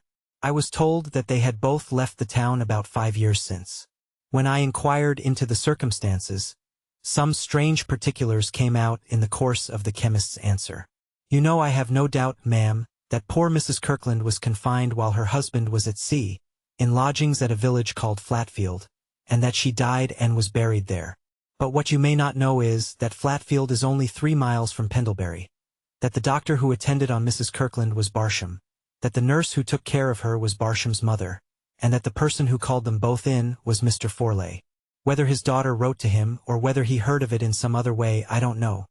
But he was with her, though he had sworn never to see her again when she married, a month or more before her confinement, and was backwards and forwards a good deal between Flatfield and Pendlebury. How he managed matters with the Barshams cannot at present be discovered. But it is a fact that he contrived to keep the drunken doctor sober, to everybody's amazement. It is a fact that Barsham went to the poor woman with all his wits about him. It is a fact that he and his mother came back from Flatfield after Mrs. Kirkland's death, packed up what few things they had, and left the town mysteriously by night. And lastly, it is also a fact that the other doctor, Mr. Dix, was not called in to help, till a week after the birth and burial of the child, when the mother was sinking from exhaustion to give the vagabond Barsham his due, not produced, in Mr. Dix's opinion, by improper medical treatment, but by the bodily weakness of the poor woman herself. Burial of the child? I interrupted, trembling all over. Trottle, you spoke that word burial in a very strange way. You are fixing your eyes on me now with a very strange look. Trottle leaned over close to me, and pointed through the window to the empty house. The child's death is registered at Pendlebury, he said, on Barsham's certificate, under the head of male infant, stillborn. The child's coffin lies in the mother's grave, in Flatfield churchyard. The child himself, as surely as I live and breathe, is living and breathing now, a castaway and a prisoner in that villainous house. I sank back in my chair. It's guesswork so far, but it is borne in on my mind, for all that, as truth. Rouse yourself, ma'am, and think a little. The last I hear of Barsham, he is attending Mr. Forley's disobedient daughter. The next I see of Barsham, he is in Mr. Forley's house, trusted with a secret. He and his mother leave Pendlebury suddenly and suspiciously 5 years back, and he and his mother have got a child of 5 years old, hidden away in the house. Wait, please to wait, I have not done yet. The will left by Mr. Forley's father strengthens the suspicion. The friend I took with me to Doctors' Commons made himself master of the contents of that will, and when he had done so, I put these 2 questions to him. Can Mr. Forley leave his money at his own discretion to anybody he pleases? No, my friend says. His father has left him with only a life interest in it. Suppose one of Mr. Forley's married daughters has a girl, and the other a boy, how would the money go? It would all go, my friend says, to the boy, and it would be charged with the payment of a certain annual income to his female cousin. After her death, it would go back to the male descendant, and to his heirs. Consider that, ma'am, the child of the daughter whom Mr. Forley hates, whose husband has been snatched away from his vengeance by death, takes his whole property in defiance of him, and the child of the daughter whom he loves is left a pensioner on her low-born boy-cousin for life. There was too good reason why that child of Mrs. Kirkland's should be registered stillborn. And if, as I believe, the register is founded on a false certificate, there is still better reason why the existence of the child should be hidden, and all trace of his parentage blotted out, in the garret of that empty house. He stopped, and pointed for the second time to the dim, dust-covered garret windows opposite. As he did so, I was startled. A very slight matter sufficed to frighten me now, by a knock at the door of the room in which we were sitting. My maid came in with a letter in her hand. I took it from her. The morning card, which was all the envelope enclosed, dropped from my hands. George Forley was no more. He had departed this life 3 days since, on the evening of Friday. Did our last chance of discovering the truth, I asked, rest with him? Has it died with his death? Courage, ma'am. I think not. Our chance rests on our power to make Barsham and his mother confess. And Mr. Forley's death, by leaving them helpless, seems to put that power into our hands. With your permission, I will not wait till dusk today, as I at first intended, but will make sure of those two people at once. With a policeman in plain clothes to watch the house, in case they try to leave it. With this card to vouch for the fact of Mr. Forley's death. And with a bold acknowledgement on my part of having got possession of their secret, and of being ready to use it against them in case of need, I think there is little doubt of bringing Barsham and his mother to terms. In case I find it impossible to get back here before dusk, please to sit near the window, ma'am, and watch the house, a little before they light the street lamps. If you see the front door open and close again, will you be good enough to put on your bonnet, and come across to me immediately? Mr. Forley's death may, or may not, prevent his messenger from coming as arranged. But, if the person does come, it is of importance that you, as a relative of Mr. Forley's, should be present to see him, and to have that proper influence over him which I cannot pretend to exercise. The only words I could say to Trottle as he opened the door and left me, were words charging him to take care that no harm happened to the poor forlorn little boy. Left alone, I drew my chair to the window, and looked out with a beating heart at the guilty house. I waited and waited through what appeared to me to be an endless time, until I heard the wheels of a cab stop at the end of the street. I looked in that direction, and saw Trottle get out of the cab alone, walk up to the house, and knock at the door. He was let in by Barsham's mother. A minute or two later, a decently dressed man sauntered past the house, looked up at it for a moment, and sauntered on to the corner of the street close by. Here he leant against the post and lighted a cigar, and stopped there smoking in an idle way, but keeping his face always turned in the direction of the house door. I waited and waited still. I waited and waited, with my eyes riveted to the door of the house. At last I thought I saw it open in the dusk, and then felt sure I heard it shut again softly. Though I tried hard to compose myself, I trembled so that I was obliged to call for Peggy to help me on with my bonnet and cloak, and was forced to take her arm to lean on in crossing the street. Trottle opened the door to us, before we could knock. Peggy went back and I went in. He had a lighted candle in his hand. "It has happened, ma'am, as I thought it would," he whispered, leading me into the bare, comfortless, empty parlor. "Barsham and his mother have consulted their own interests, and have come to terms. My guesswork is guesswork no longer. It is now what I felt it was, truth. Something strange to me, something which women who are mothers must often know, trembled suddenly in my heart, and brought the warm tears of my youthful days thronging back into my eyes. I took my faithful old servant by the hand, and asked him to let me see Mrs. Kirkland's child, for his mother's sake. "If you desire it, ma'am," said Trottle, with a gentleness of manner that I had never noticed in him before. "But pray don't think me wanting in duty and right feeling, if I beg you to try and wait a little. You are agitated already, and a first meeting with the child will not help to make you so calm, as you would wish to be, if Mr. Forley's messenger comes. The little boy is safe upstairs. Pray think first of trying to compose yourself for a meeting with a stranger, and believe me you shall not leave the house afterwards without the child."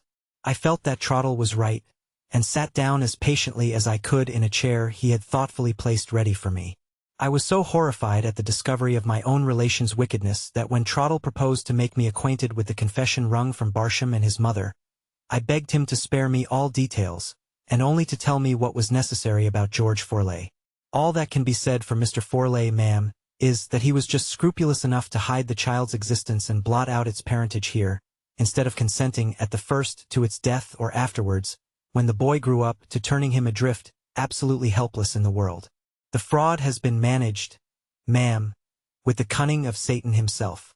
Mr. Forley had the hold over the Barshams, that they had helped him in his villainy, and that they were dependent on him for the bread they eat. He brought them up to London to keep them securely under his own eye. He put them into this empty house, taking it out of the agent's hands previously, on pretense that he meant to manage the letting of it himself, and by keeping the house empty, made it the surest of all hiding places for the child. Here Mr. Forley could come, whenever he pleased, to see that the poor lonely child was not absolutely starved, sure that his visits would only appear like looking after his own property. Here the child was to have been trained to believe himself Barsham's child, till he should be old enough to be provided for in some situation, as low and as poor as Mr. Forley's uneasy conscience would let him pick out. He may have thought of atonement on his deathbed. But not before. I am only too certain of it, not before. A low double knock startled us. "The messenger," said Trottle under his breath. He went out instantly to answer the knock, and returned, leading in a respectable-looking elderly man, dressed like Trottle, all in black, with a white cravat, but otherwise not at all resembling him. "I am afraid I have made some mistake," said the stranger. Trottle, considerately taking the office of explanation into his own hands, assured the gentleman that there was no mistake, mentioned to him who I was, and asked him if he had not come on business connected with the late Mr. Forley. Looking greatly astonished, the gentleman answered, "Yes." There was an awkward moment of silence after that. The stranger seemed to be not only startled and amazed, but rather distrustful and fearful of committing himself as well. Noticing this, I thought it best to request Trottle to put an end to further embarrassment, by stating all particulars truthfully, as he had stated them to me, and I begged the gentleman to listen patiently for the late Mr. Forley's sake. He bowed to me very respectfully, and said he was prepared to listen with the greatest interest. It was evident to me, and I could see to Trottle also, that we were not dealing, to say the least, with a dishonest man. "Before I offer any opinion on what I have heard," he said earnestly and anxiously after Trottle had done, "I must be allowed, in justice to myself, to explain my own apparent connection with this very strange and very shocking business. I was the confidential legal adviser of the late Mr. Forley, and I am left his executor. Rather more than a fortnight back, when Mr. Forley was confined to his room by illness, he sent for me, and charged me to call and pay a certain sum of money here, to a man and woman whom I should find taking charge of the house. He said he had reasons for wishing the affair to be kept a secret. He begged me so to arrange my engagements that I could call at this place either on Monday last or today at dusk, and he mentioned that he would write to warn the people of my coming, without mentioning my name. Dalcott is my name, as he did not wish to expose me to any future importunities on the part of the man and woman. I need hardly tell you that this commission struck me as being a strange one, but, in my position with Mr. Forley, I had no resource but to accept it without asking questions, or to break off my long and friendly connection with my client. I chose the first alternative. Business prevented me from doing my errand on Monday last, and if I am here today, notwithstanding Mr. Forley's unexpected death, it is emphatically because I understood nothing of the matter on knocking at this door, and therefore felt myself bound, as executor, to clear it up. That, on my word of honor, is the whole truth, so far as I am personally concerned. "I feel quite sure of it, sir," I answered. "You mentioned Mr. Forley's death, just now, as unexpected. May I inquire if you were present, and if he has left any last instructions?" 3 hours before Mr. Forley's death," said Mr. Dalcott, "his medical attendant left him apparently in a fair way of recovery. The change for the worse took place so suddenly, and was accompanied by such severe suffering, to prevent him from communicating his last wishes to anyone. When I reached his house, he was insensible. I have since examined his papers. Not one of them refers to the present time or to the serious matter which now occupies us. In the absence of instructions, I must act cautiously on what you have told me, but I will be rigidly fair and just at the same time. The first thing to be done," he continued, addressing himself to Trottle, "is to hear what the man and woman downstairs have to say. If you can supply me with writing materials, I will take their declarations separately on the spot, in your presence, and in the presence of the policeman who is watching the house. Tomorrow I will send copies of those declarations, accompanied by a full statement of the case, to Mr. and Mrs. Bain in Canada, both of whom know me well as the late Mr. Forley's legal adviser, and I will suspend all proceedings on my part until I hear from them, or from their solicitor in London. In the present posture of affairs, this is all I can safely do." We could do no less than agree with him, and thank him for his frank and honest manner of meeting us. It was arranged that I should send over the writing materials from my lodgings, and, to my unutterable joy and relief, it was also readily acknowledged that the poor little orphan boy could find no fitter refuge than my old arms were longing to offer him, and no safer protection for the night than my roof could give. Trottle hastened away upstairs, as actively as if he had been a young man, to fetch the child down, and he brought him down to me without another moment of delay, and I went on my knees before the poor little mite, and embraced him, and asked him if he would go with me to where I lived. He held me away for a moment, and his wan, shrewd little eyes looked sharp at me. Then he clung close to me all at once and said, "I'm a-going along with you, I am, and so I tell you." For inspiring the poor neglected child with this trust in my old self. I thanked heaven, then with all my heart and soul, and I thank it now. I bundled the poor darling up in my own cloak, and I carried him in my own arms across the road. Peggy was lost in speechless amazement to behold me trudging out of breath upstairs, with a strange pair of poor little legs under my arm. But she began to cry over the child the moment she saw him, like a sensible woman as she always was, and she still cried her eyes out over him in a comfortable manner, when he at last lay fast asleep, tucked up by my hands in Trottle's bed. "And Trottle, bless you, my dear man," said I, kissing his hand as he looked on. "The forlorn baby came to this refuge through you, and he will help you on your way to heaven." Trottle answered that I was his dear mistress, and immediately went and put his head out at an open window on the landing, and looked into the back street for a quarter of an hour. That very night, as I sat thinking of the poor child, and of another poor child who is never to be thought about enough at Christmas time, the idea came into my mind which I have lived to execute, and in the realization of which I am the happiest of women this day. "The executor will sell that house, Trottle?" said I. "Not a doubt of it, ma'am, if he can find a purchaser. I'll buy it." I have often seen Trottle pleased, but I never saw him so perfectly enchanted as he was when I confided to him, which I did, then and there, the purpose that I had in view. To make short of a long story, and what story would not be long, coming from the lips of an old woman like me, unless it was made short by main force, I bought the house. Mrs. Bain had her father's blood in her. She evaded the opportunity of forgiving and generous reparation that was offered her, and disowned the child. But I was prepared for that, and loved him all the more for having no one in the world to look to but me. I am getting into a flurry by being overpleased, and I dare say I am as incoherent as need be. I bought the house, and I altered it from the basement to the roof, and I turned it into a hospital for sick children. Never mind by what degrees my little adopted boy came to the knowledge of all the sights and sounds in the streets, so familiar to other children and so strange to him. Never mind by what degrees he came to be pretty and childish and winning and companionable, and to have pictures and toys about him and suitable playmates. As I write, I look across the road to my hospital, and there is the darling who has gone over to play, nodding at me out of one of the once lonely windows, with his dear chubby face backed up by Trottle's waistcoat as he lifts my pet for Grandma to see. Many an eye I see in that house now, but it is never in solitude, never in neglect.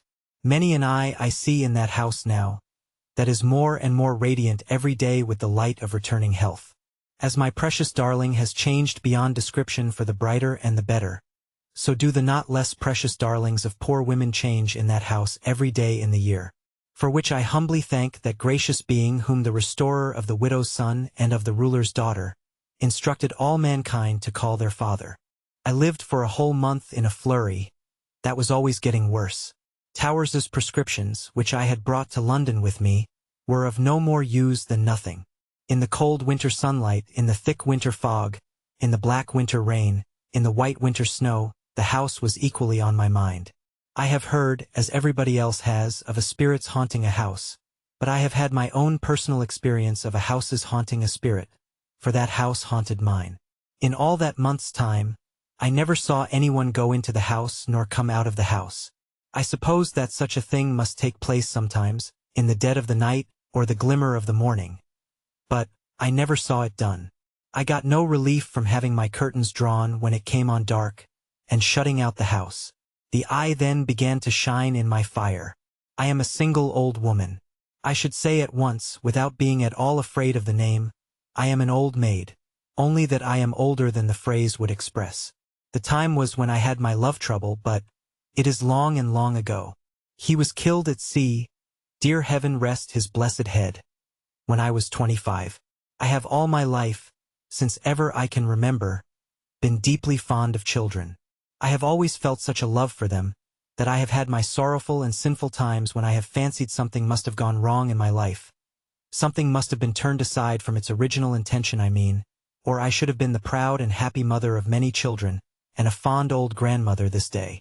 I have soon known better in the cheerfulness and contentment that God has blessed me with and given me abundant reason for. And yet I have had to dry my eyes even then, when I have thought of my dear, brave, hopeful, handsome, bright-eyed Charlie, and the trust meant to cheer me with. Charlie was my youngest brother, and he went to India. He married there, and sent his gentle little wife home to me to be confined, and she was to go back to him, and the baby was to be left with me, and I was to bring it up. It never belonged to this life. It took its silent place among the other incidents in my story that might have been, but never were. I had hardly time to whisper to her dead my own, or she to answer, ashes to ashes, dust to dust. Oh, lay it on my breast and comfort Charlie, when she had gone to seek her baby at our Saviour's feet. I went to Charlie, and I told him there was nothing left but me, poor me, and I lived with Charlie out there several years. He was a man of 50, when he fell asleep in my arms. His face had changed to be almost old and a little stern. But it softened and softened when I laid it down that I might cry and pray beside it. And when I looked at it for the last time, it was my dear, untroubled, handsome, youthful Charlie of long ago. I was going on to tell that the loneliness of the house to let brought back all these recollections, and that they had quite pierced my heart one evening, when Flobbins, opening the door, and looking very much as if she wanted to laugh but thought better of it, said, "Mr. Jabez Jarber, ma'am," upon which Mr. Jarber ambled in his usual absurd way, saying, "Sophonisba, which I am obliged to confess is my name. A pretty one and proper one enough when it was given to me, but a good many years out of date now, and always sounding particularly high-flown and comical from his lips. So I said, sharply, though it is Sophonisba, Jarber, you are not obliged to mention it, that I see." In reply to this observation, the ridiculous man put the tips of my 5 right-hand fingers to his lips, and said again, with an aggravating accent on the 3rd syllable, "Sophonisba, I don't burn lamps, because I can't abide the smell of oil, and wax candles belong to my day. I hope the convenient situation of one of my tall old candlesticks on the table at my elbow will be my excuse for saying, that if he did that again, I would chop his toes with it. I am sorry to add that when I told him so, I knew his toes to be tender. But, really, at my time of life and at Jarber's it is too much of a good thing.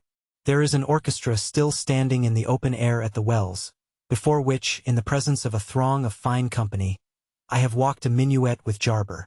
But there is a house still standing, in which I have worn a pinafore, and had a tooth drawn by fastening a thread to the tooth and the door-handle, and toddling away from the door.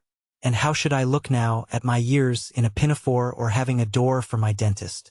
Besides, Jarber always was more or less an absurd man.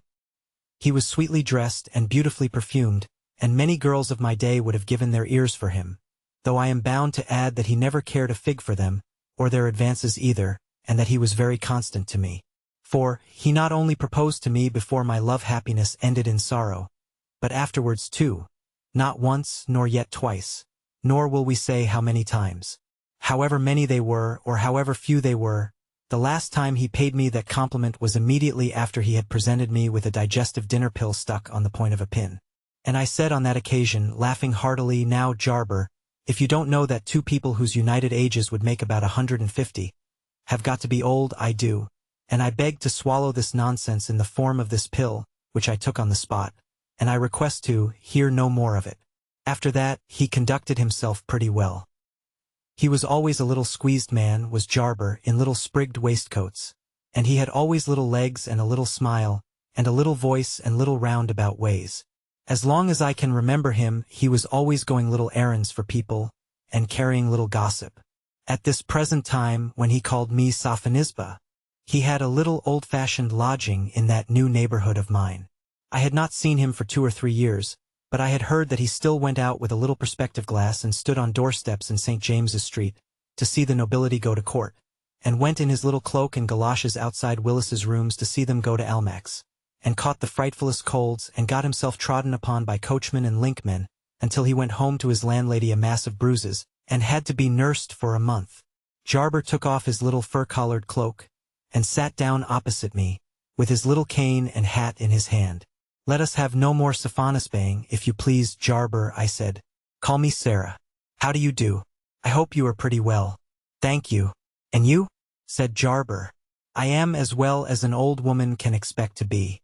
Jarber was beginning. "Say, not old, Sopon," But I looked at the candlestick and he left off, pretending not to have said anything. I am infirm, of course, I said, and so are you. Let us both be thankful it's no worse. Is it possible that you look worried? Said Jarber. It is very possible. I have no doubt it is the fact. And what has worried my soft-hearted friend? Said Jarber. Something not easy, I suppose, to comprehend. I am worried to death by a house to let over the way. Jarber went with his little tiptoe step to the window curtains, peeped out and looked round at me. Yes, said I, in answer, that house. After peeping out again, Jarber came back to his chair with a tender air, and asked, How does it worry you, Sarah?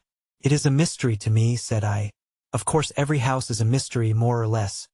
But something that I don't care to mention, for truly the eye was so slight a thing to mention that I was more than half ashamed of it, has made that house so mysterious to me and has so fixed it in my mind that I have had no peace for a month. I foresee that I shall have no peace, either, until Trottle comes to me, next Monday. I might have mentioned before that there is a lone-standing jealousy between Trottle and Jarber, and that there is never any love lost between those two. Trottle, petulantly repeated Jarber, with a little flourish of his cane. How is Trottle to restore the lost peace of Sarah? He will exert himself to find out something about the house. I have fallen into that state about it, that I really must discover by some means or other, good or bad, fair or foul, how and why it is that that house remains to let. And why Trottle? Why not, putting his little hat to his heart, why not Jarber? To tell you the truth, I have never thought of Jarber in the matter. And now I do think of Jarber, through your having the kindness to suggest him, for which I am really and truly obliged to you. I don't think he could do it. Sarah. I think it would be too much for you, Jarber. Sarah. There would be coming and going and fetching and carrying, Jarber, and you might catch cold. Sarah. What can be done by Trottle can be done by me. I am on terms of acquaintance with every person of responsibility in this parish. I am intimate at the circulating library. I converse daily with the assessed taxes. I lodge with the water rate. I know the medical man. I lounge habitually at the house agents. I dine with the churchwardens. I move to the guardians. Trottle, a person in the sphere of a domestic, and totally unknown to society. Don't be warm, Jarber. In mentioning Trottle, I have naturally relied on my right hand, who would take any trouble to gratify even a whim of his old mistress's. But if you can find out anything to help to unravel the mystery of this house to let, I shall be fully as much obliged to you as if there was never a Trottle in the land. Jarber rose and put on his little cloak. A couple of fierce brass lions held it tight round his little throat. But a couple of the mildest hairs might have done that, I am sure. Sarah, he said, I go. Expect me on Monday evening, the 6th, when perhaps you will give me a cup of tea. May I ask for no green? Adieu. This was on a Thursday, the 2nd of December. When I reflected that Trottle would come back on Monday, too, I had my misgivings as to the difficulty of keeping the two powers from open warfare, and indeed I was more uneasy than I quite like to confess. However, the empty house swallowed up that thought next morning, as it swallowed up most other thoughts now, and the house quite preyed upon me all that day and all the Saturday.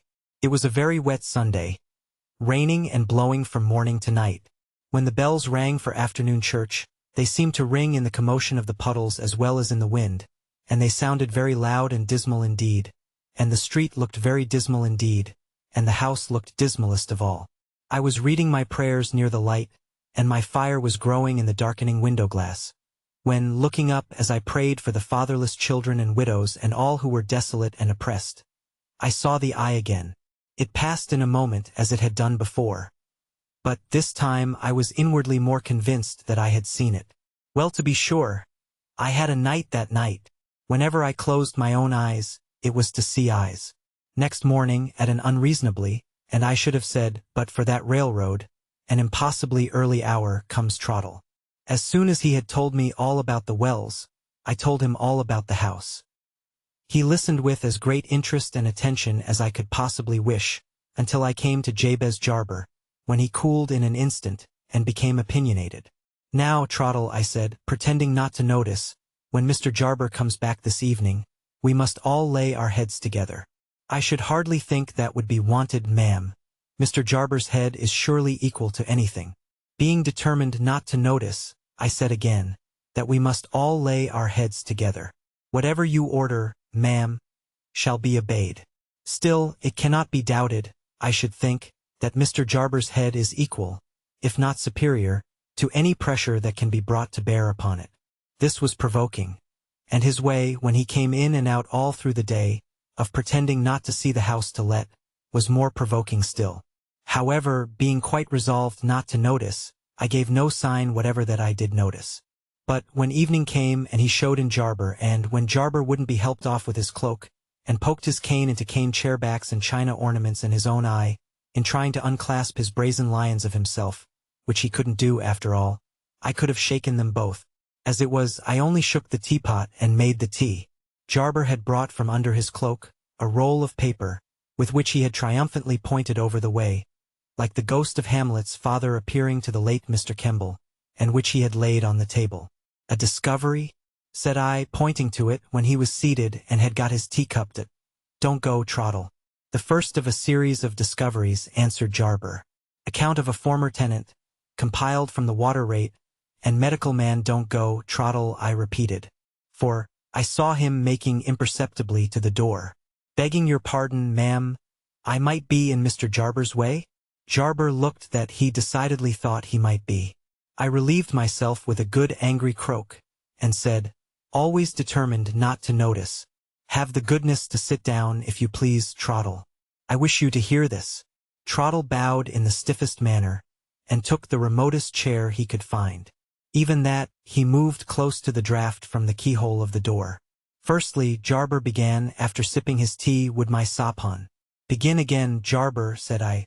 "Would you be much surprised if this house to let should turn out to be the property of a relation of your own?" "I should indeed be very much surprised." "Then it belongs to your first cousin. I learn, by the way, that he is ill at this time, George Furley."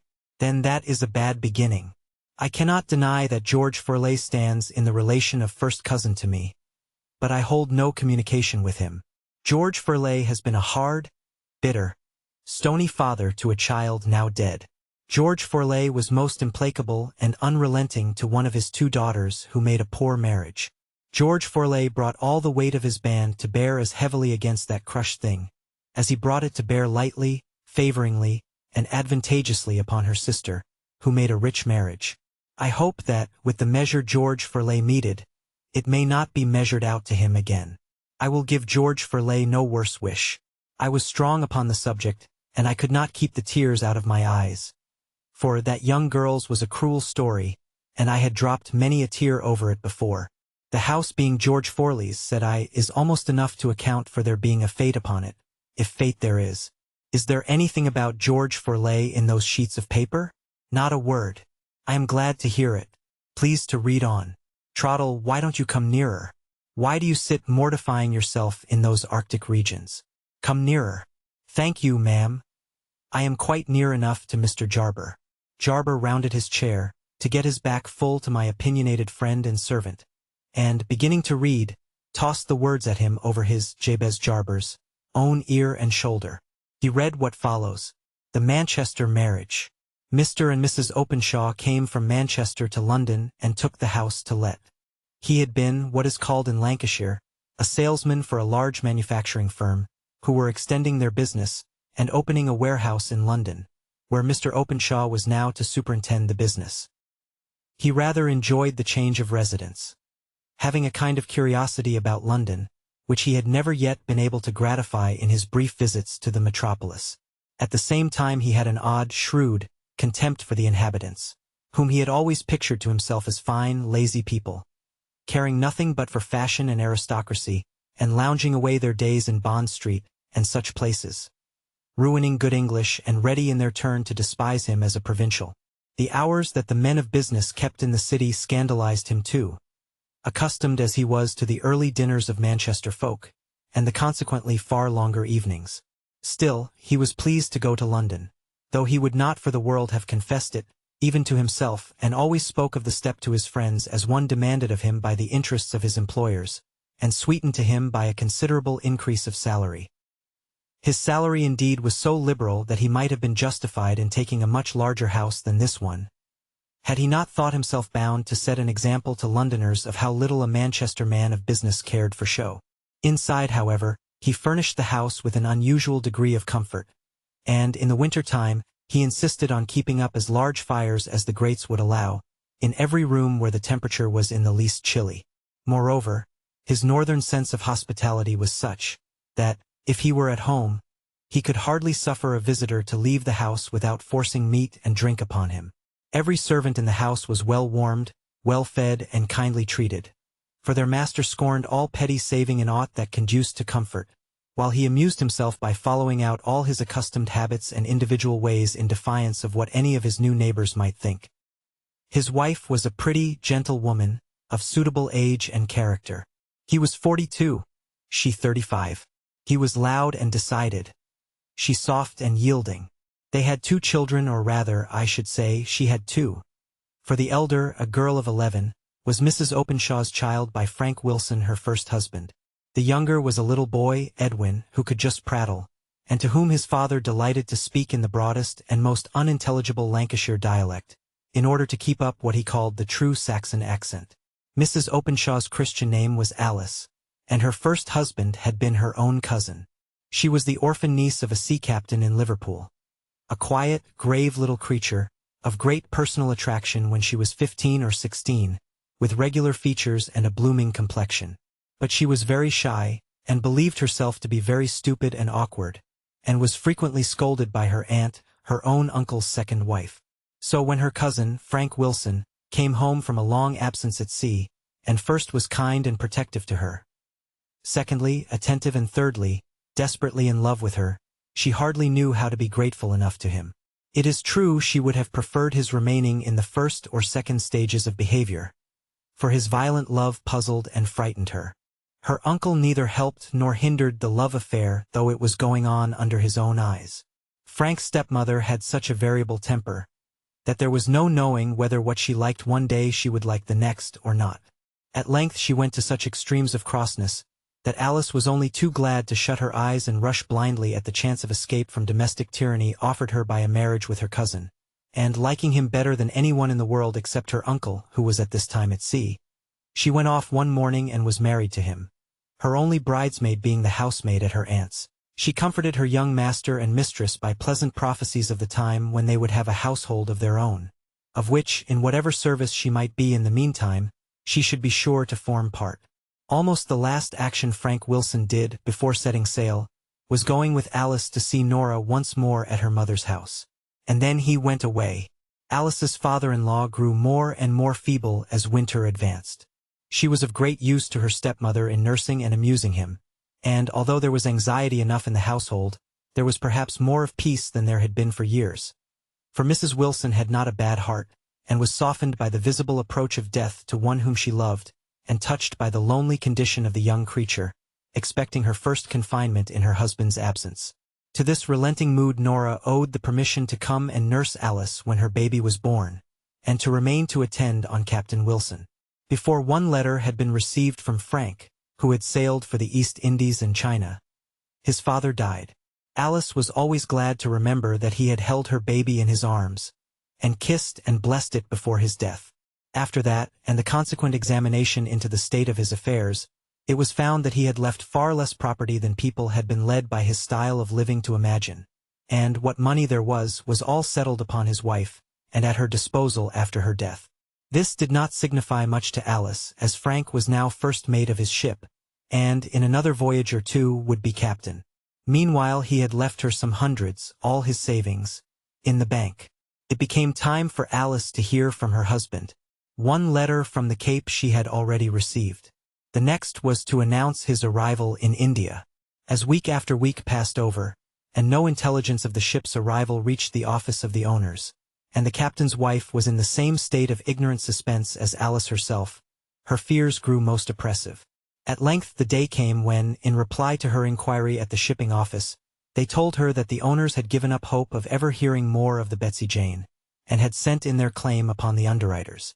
Now that he was gone forever, she first felt a yearning, longing love for the kind cousin, the dear friend, the sympathizing protector, whom she should never see again. First felt a passionate desire to show him his child, whom she had hitherto rather craved to have all to herself, her own sole possession. Her grief was, however, noiseless and quiet, rather to the scandal of Mrs. Wilson, who bewailed her stepson as if he and she had always lived together in perfect harmony, and who evidently thought it her duty to burst into fresh tears at every strange face she saw, dwelling on his poor young widow's desolate state, and the helplessness of the fatherless child with an unction, as if she liked the excitement of the sorrowful story. So passed away the first days of Alice's widowhood. By and by things subsided into their natural and tranquil course. But, as if this young creature was always to be in some heavy trouble, her ewe lamb began to be ailing, pining, and sickly. The child's mysterious illness turned out to be some affection of the spine likely to affect health, but not to shorten life, at least so the doctors said. But the long dreary suffering of one whom a mother loves as Alice loved her only child is hard to look forward to. Only Nora guessed what Alice suffered. No one but God knew. And so it fell out that when Mrs. Wilson, the elder, came to her one day in violent distress, occasioned by a very material diminution in the value of the property that her husband had left her, a diminution which made her income barely enough to support herself, much less Alice, the latter could hardly understand how anything which did not touch health or life could cause such grief, and she received the intelligence with irritating composure. But when, that afternoon, the little sick child was brought in and the grandmother, who after all loved it well, began a fresh moan over her losses to its unconscious ears, saying how she had planned to consult this or that doctor, and to give it this or that comfort or luxury and after yearn, but that now all chance of this had passed away. Alice's heart was touched, and she drew near to Mrs. Wilson with unwonted caresses, and, in a spirit not unlike to that of Ruth, entreated, that come what would, they might remain together. After much discussion in succeeding days, it was arranged that Mrs. Wilson should take a house in Manchester, furnishing it partly with what furniture she had, and providing the rest with Alice's remaining £200. Mrs. Wilson was herself a Manchester woman, and naturally longed to return to her native town. Some connections of her own at that time required lodgings, for which they were willing to pay pretty handsomely. Alice undertook the active superintendence and superior work of the household. Nora, willing faithful Nora, offered to cook, scour, do anything in short, so that she might but remain with them. The plan succeeded. For some years their first lodgers remained with them, and all went smoothly, with the one sad exception of the little girl's increasing deformity. How that mother loved that child is not for words to tell. Then came a break of misfortune. Their lodgers left, and no one succeeded to them. After some months they had to remove to a smaller house, and Alice's tender conscience was torn by the idea that she ought not to be a burden to her mother-in-law, but ought to go out and seek her own maintenance, and leave her child. The thought came like the sweeping boom of a funeral bell over her heart. By and by Mr. Openshaw came to lodge with them. He had started in life as the errand boy and sweeper out of a warehouse, had struggled up through all the grades of employment in the place, fighting his way through the hard striving Manchester life with strong pushing energy of character. Every spare moment of time had been sternly given up to self-teaching. He was a capital accountant, a good French and German scholar, a keen, far-seeing tradesman, understanding markets and the bearing of events, both near and distant on trade, and yet with such vivid attention to present details, that I do not think he ever saw a group of flowers in the fields without thinking whether their colors would, or would not, form harmonious contrasts in the coming spring muslins and prints. He went to debating societies, and threw himself with all his heart and soul into politics, esteeming, it must be owned, every man a fool or a knave who differed from him, and overthrowing his opponents rather by the loud strength of his language than the calm strength of his logic. There was something of the Yankee in all this. Indeed, his theory ran parallel to the famous Yankee motto, England flogs creation and Manchester flogs England. Such a man, as may be fancied, had had no time for falling in love, or any such nonsense. At the age when most young men go through their courting and matrimony, he had not the means of keeping a wife, and was far too practical to think of having one. And now that he was in easy circumstances, a rising man, he considered women almost as encumbrances to the world, with whom a man had better have as little to do as possible. His first impression of Alice was indistinct, and he did not care enough about her to make it distinct. A pretty Yenée kind of woman would have been his description of her, if he had been pushed into a corner. He was rather afraid, in the beginning, that her quiet ways arose from a listlessness and laziness of character which would have been exceedingly discordant to his active, energetic nature. But, when he found out the punctuality with which his wishes were attended to, and her work was done, when he was called in the morning at the very stroke of the clock, his shaving water scalding hot, his fire bright, his coffee made exactly as his peculiar fancy dictated, for he was a man who had his theory about everything, based upon what he knew of science and often perfectly original, then he began to think, not that Alice had any peculiar merit, but that he had got into remarkably good lodgings. His restlessness wore away, and he began to consider himself as almost settled for life in them. Mr. Openshaw had been too busy, all his life, to be introspective. He did not know that he had any tenderness in his nature, and if he had become conscious of its abstract existence, he would have considered it as a manifestation of disease in some part of his nature. But he was decoyed into pity unawares, and pity led on to tenderness. That little helpless child, always carried about by one of the 3 busy women of the house, or else patiently threading colored beads in the chair from which, by no effort of its own, could it ever move. The great grave blue eyes, full of serious, not uncheerful expression, giving to the small delicate face a look beyond its years. The soft plaintive voice dropping out but few words, so unlike the continual prattle of a child, caught Mr. Openshaw's attention in spite of himself. One day, he half scorned himself for doing so. He cut short his dinner hour to go in search of some toy which should take the place of those eternal beads. I forget what he bought, but when he gave the present, which he took care to do in a short, abrupt manner, and when no one was by to see him, he was almost thrilled by the flash of delight that came over that child's face, and could not help all through that afternoon going over and over again the picture left on his memory, by the bright effect of unexpected joy on the little girl's face.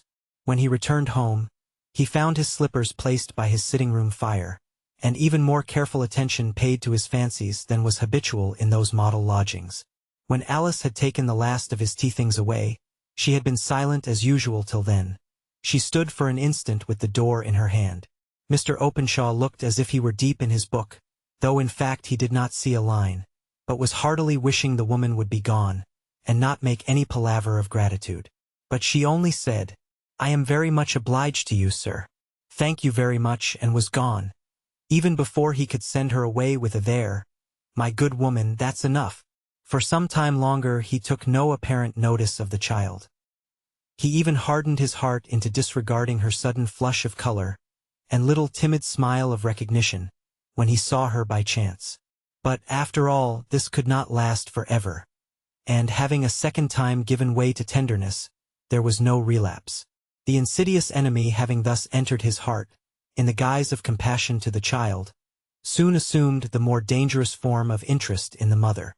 He was aware of this change of feeling, despised himself for it, struggled with it, nay, internally yielded to it and cherished it, long before he suffered the slightest expression of it, by word, action, or look, to escape him. He watched Alice's docile, obedient ways to her stepmother, the love which she had inspired in the rough Nora, roughened by the wear and tear of sorrow and years. But above all, he saw the wild, deep, passionate affection existing between her and her child. They spoke little to anyone else, or when anyone else was by, but when alone together they talked and murmured and cooed and chattered so continually that Mr. Openshaw first wondered what they could find to say to each other, and next became irritated because they were always so grave and silent with him. All this time, he was perpetually devising small new pleasures for the child. His thoughts ran, in a pertinacious way, upon the desolate life before her, and often he came back from his day's work loaded with the very thing Alice had been longing for, but had not been able to procure. One time it was a little chair for drawing the little sufferer along the streets, and many an evening that ensuing summer Mr. Openshaw drew her along himself, regardless of the remarks of his acquaintances. One day in autumn he put down his newspaper, as Alice came in with the breakfast, and said, in as indifferent a voice as he could assume, "Mrs. Frank, is there any reason why we two should not put up our horses together?"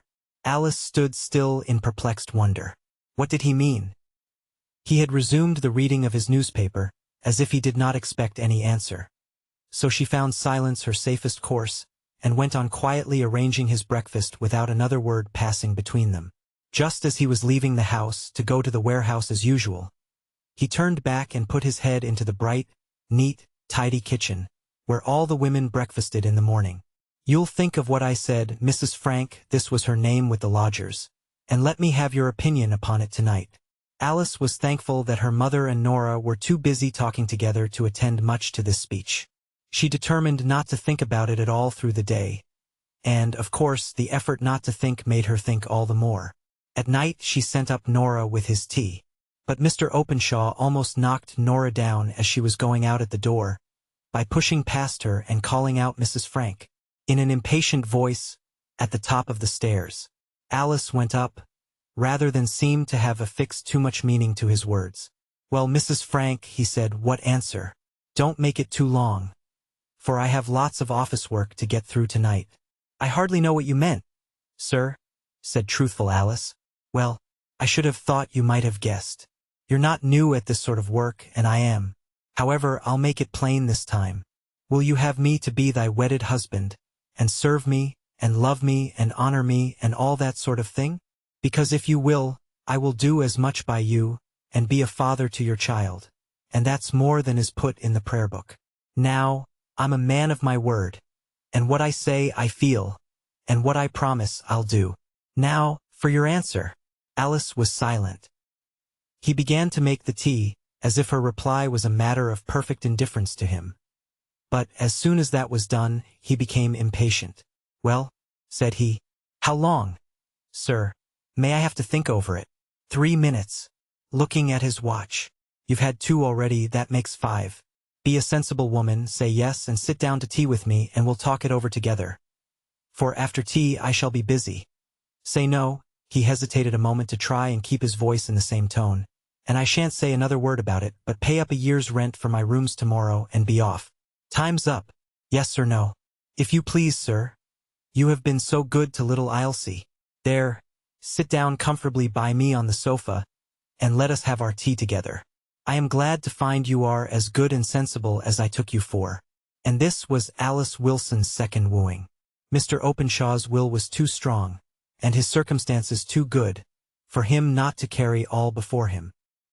He settled Mrs. Wilson in a comfortable house of her own, and made her quite independent of lodgers.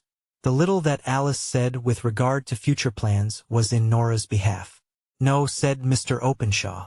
"Nora shall take care of the old lady as long as she lives, and after that she shall either come and live with us, or, if she likes it better, she shall have a provision for life, for your sake, Mrs.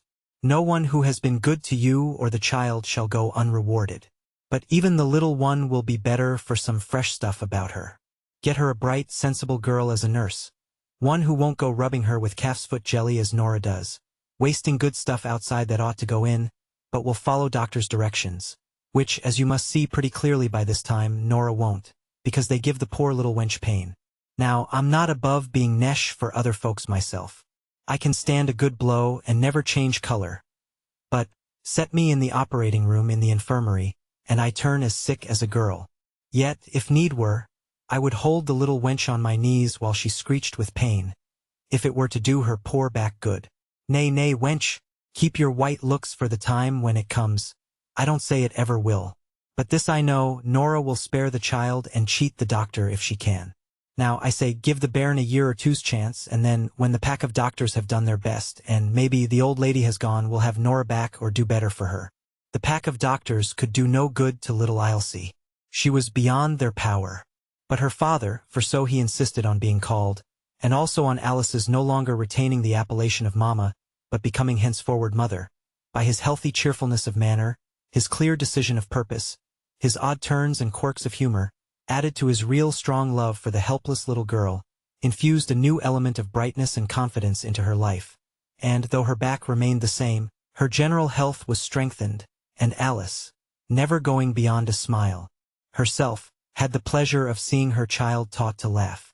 As for Alice's own life, it was happier than it had ever been. Mr. Openshaw required no demonstration, no expressions of affection from her. Indeed, these would rather have disgusted him. Alice could love deeply, but could not talk about it. The perpetual requirement of loving words, looks, and caresses, and misconstruing their absence into absence of love, had been the great trial of her former married life. Now, all went on clear and straight, under the guidance of her husband's strong sense, warm heart, and powerful will. Year by year their worldly prosperity increased. At Mrs. Wilson's death, Nora came back to them as nurse to the newly born little Edwin, into which post she was not installed without a pretty strong oration on the part of the proud and happy father, who declared that if he found out that Nora ever tried to screen the boy by a falsehood, or to make him nesh either in body or mind, she should go that very day.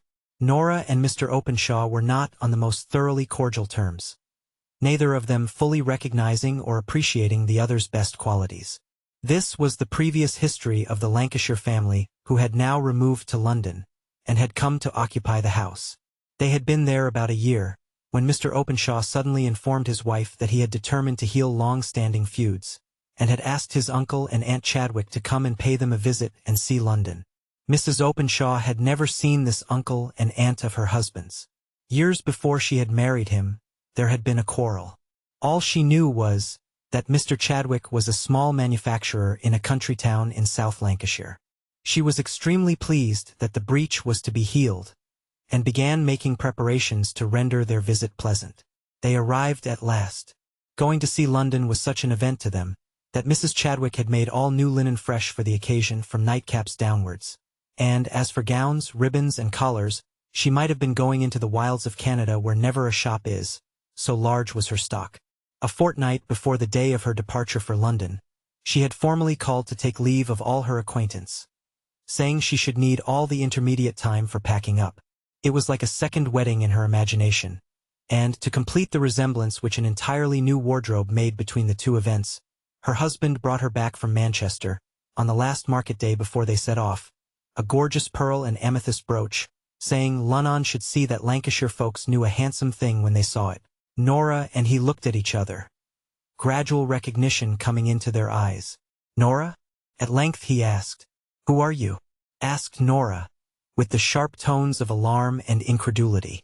"I don't know you," trying, by futile words of disbelief, to do away with the terrible fact before her. "Am I so changed?" he said pathetically. "I dare say I am. But Nora, tell me." He breathed hard. "Where is my wife? Is she alive?" He came nearer to Nora and would have taken her hand, but she backed away from him, looking at him all the time with staring eyes, as if he were some horrible object. Yet he was a handsome, bronzed, good-looking fellow, with beard and mustache, giving him a foreign-looking aspect. But his eyes, there was no mistaking those eager, beautiful eyes, the very same that Nora had watched not half an hour ago, till sleep stole softly over them. "Tell me, Nora. I can bear it. I have feared it so often. Is she dead?" Nora still kept silence. "She is dead." He hung on Nora's words and looks, as if for confirmation or contradiction. "What shall I do?" groaned Nora. "Oh, sir, why did you come? How did you find me out? Where have you been? We thought you dead, we did, indeed." She poured out words and questions to gain time, as if time would help her. "Nora, answer me this question straight by yes or no. Is my wife dead?" "No, she is not," said Nora, slowly and heavily. "Oh, what a relief! Did she receive my letters? But perhaps you don't know. Why did you leave her? Where is she? Oh, Nora, tell me all quickly." "Mr. Frank," said Nora at last, almost driven to bay by her terror lest her mistress should return at any moment, and find him there, unable to consider what was best to be done or said, rushing at something decisive, because she could not endure her present state. "Mr. Frank, we never heard a line from you, and the shipowners said you had gone down, you and everyone else. We thought you were dead, if ever man was, and poor Miss Alice and her little sick, helpless child. Oh, sir, you must guess it," cried the poor creature at last, bursting out into a passionate fit of crying. "For indeed I cannot tell it. But it was no one's fault. God help us all this night." Nora had sate down. She trembled too much to stand. He took her hands in his.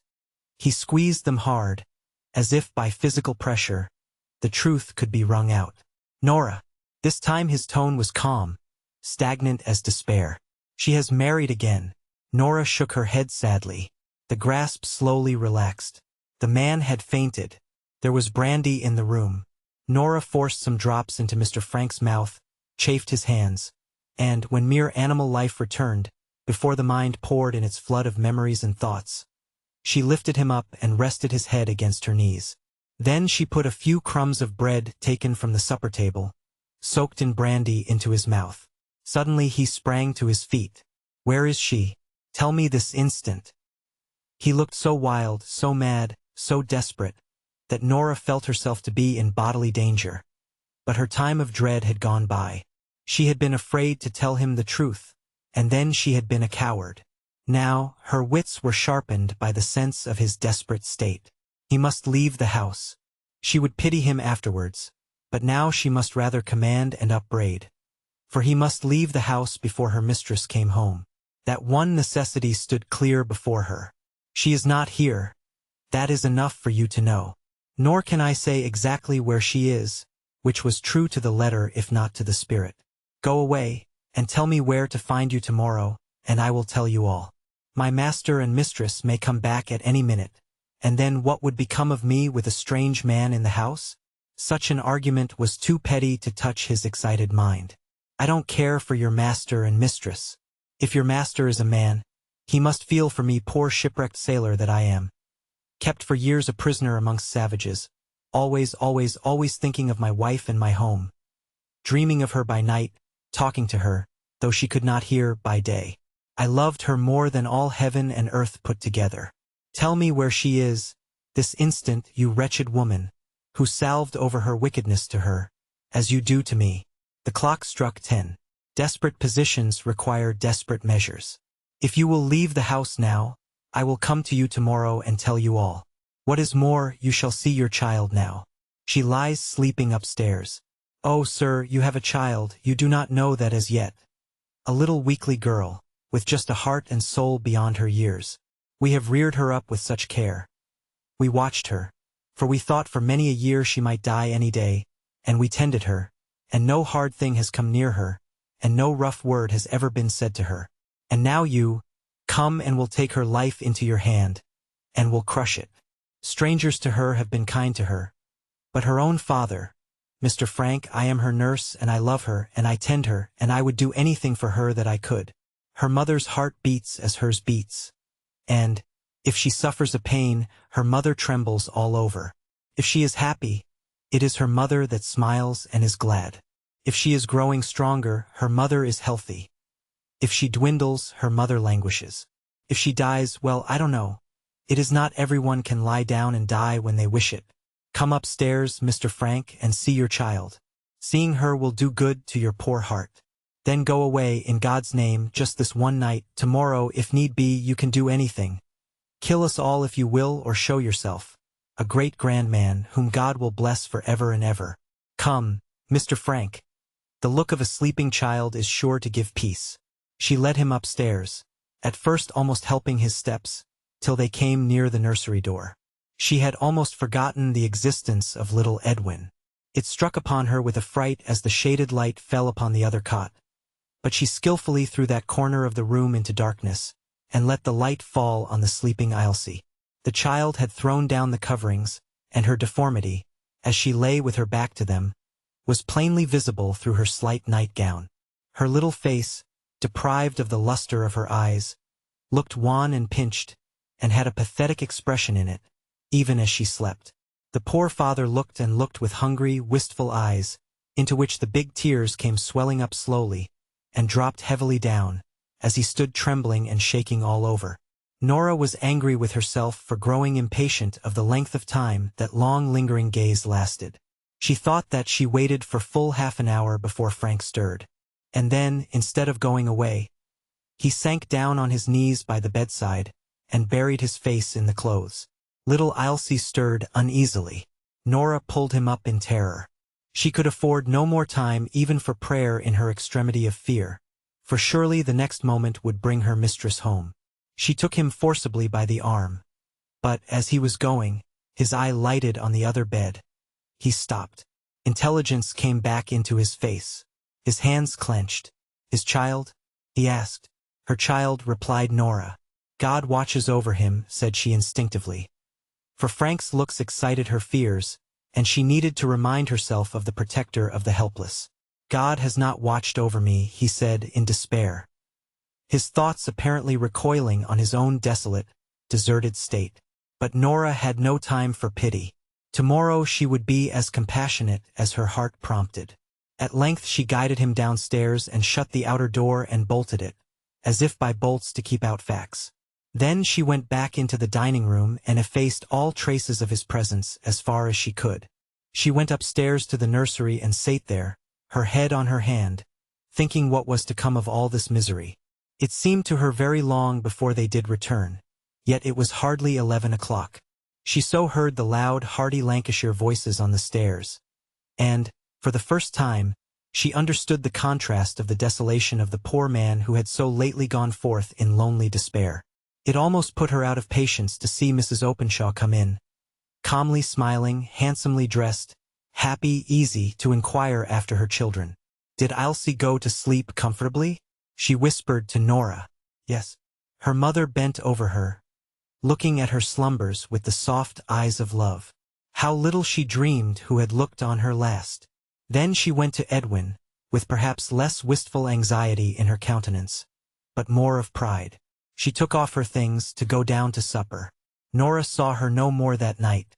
Beside the door into the passage, the sleeping nursery opened out of Mr. and Mrs. Openshaw's room, in order that they might have the children more immediately under their own eyes.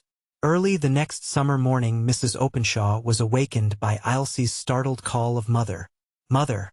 She sprang up, put on her dressing gown and went to her child. Ilse was only half awake, and in a not uncommon state of terror. "Who was he, mother? Tell me." "Who, my darling? No one is here. You have been dreaming, love. Waken up quite. See, it is broad daylight." "Yes," said Ilse, looking round her. Then clinging to her mother, said, "But a man was here in the night, mother." "Nonsense, little goose. No man has ever come near you." "Yes, he did. He stood there, just by Nora. A man with hair and a beard. And he knelt down and said his prayers." "Nora knows he was here, mother," half angrily, as Mrs. Openshaw shook her head in smiling incredulity. "Well, we will ask Nora when she comes," said Mrs. Openshaw, soothingly. "But we won't talk any more about him now. It is not 5 o'clock. It is too early for you to get up. Shall I fetch you a book and read to you?" "Don't leave me, mother," said the child, clinging to her. So Mrs. Openshaw sate on the bedside talking to Ilse, and telling her of what they had done at Richmond the evening before, until the little girl's eyes slowly closed and she once more fell asleep. "What was the matter?" asked Mr. Openshaw, as his wife returned to bed. Ilse wakened up in a fright, with some story of a man having been in the room to say his prayers. "A dream, I suppose," and no more was said at the time. Mrs. Openshaw had almost forgotten the whole affair when she got up about 7 o'clock. But, by and by, she heard a sharp altercation going on in the nursery. Nora speaking angrily to Ilse, a most unusual thing. Both Mr. and Mrs. Openshaw listened in astonishment. "Hold your tongue, Ilse. Let me hear none of your dreams. Never let me hear you tell that story again." Ilse began to cry. Mr. Openshaw opened the door of communication before his wife could say a word. "Nora, come here." The nurse stood at the door, defiant. She perceived she had been heard, but she was desperate. "Don't let me hear you speak in that manner to Ilse again," he said sternly, and shut the door. Nora was infinitely relieved, for she had dreaded some questioning, and a little blame for sharp speaking was what she could well bear, if cross-examination was let alone.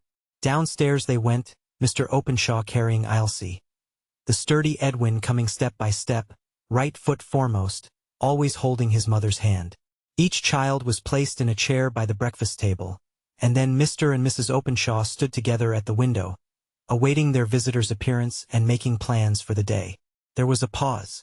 Suddenly Mr. Openshaw turned to Ilse, and said, "What a little goosey somebody is with her dreams, waking up poor, tired mother in the middle of the night with a story of a man being in the room."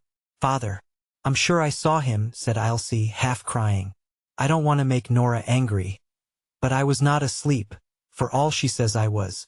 I had been asleep, and I awakened up quite wide awake, though I was so frightened. I kept my eyes nearly shut, and I saw the man quite plain. A great brown man with a beard. He said his prayers. And then he looked at Edwin. And then Nora took him by the arm and led him away, after they had whispered a bit together. "Now, my little woman must be reasonable," said Mr. Openshaw, who was always patient with Ailsie. "There was no man in the house last night at all. No man comes into the house, as you know, if you think, much less goes up into the nursery.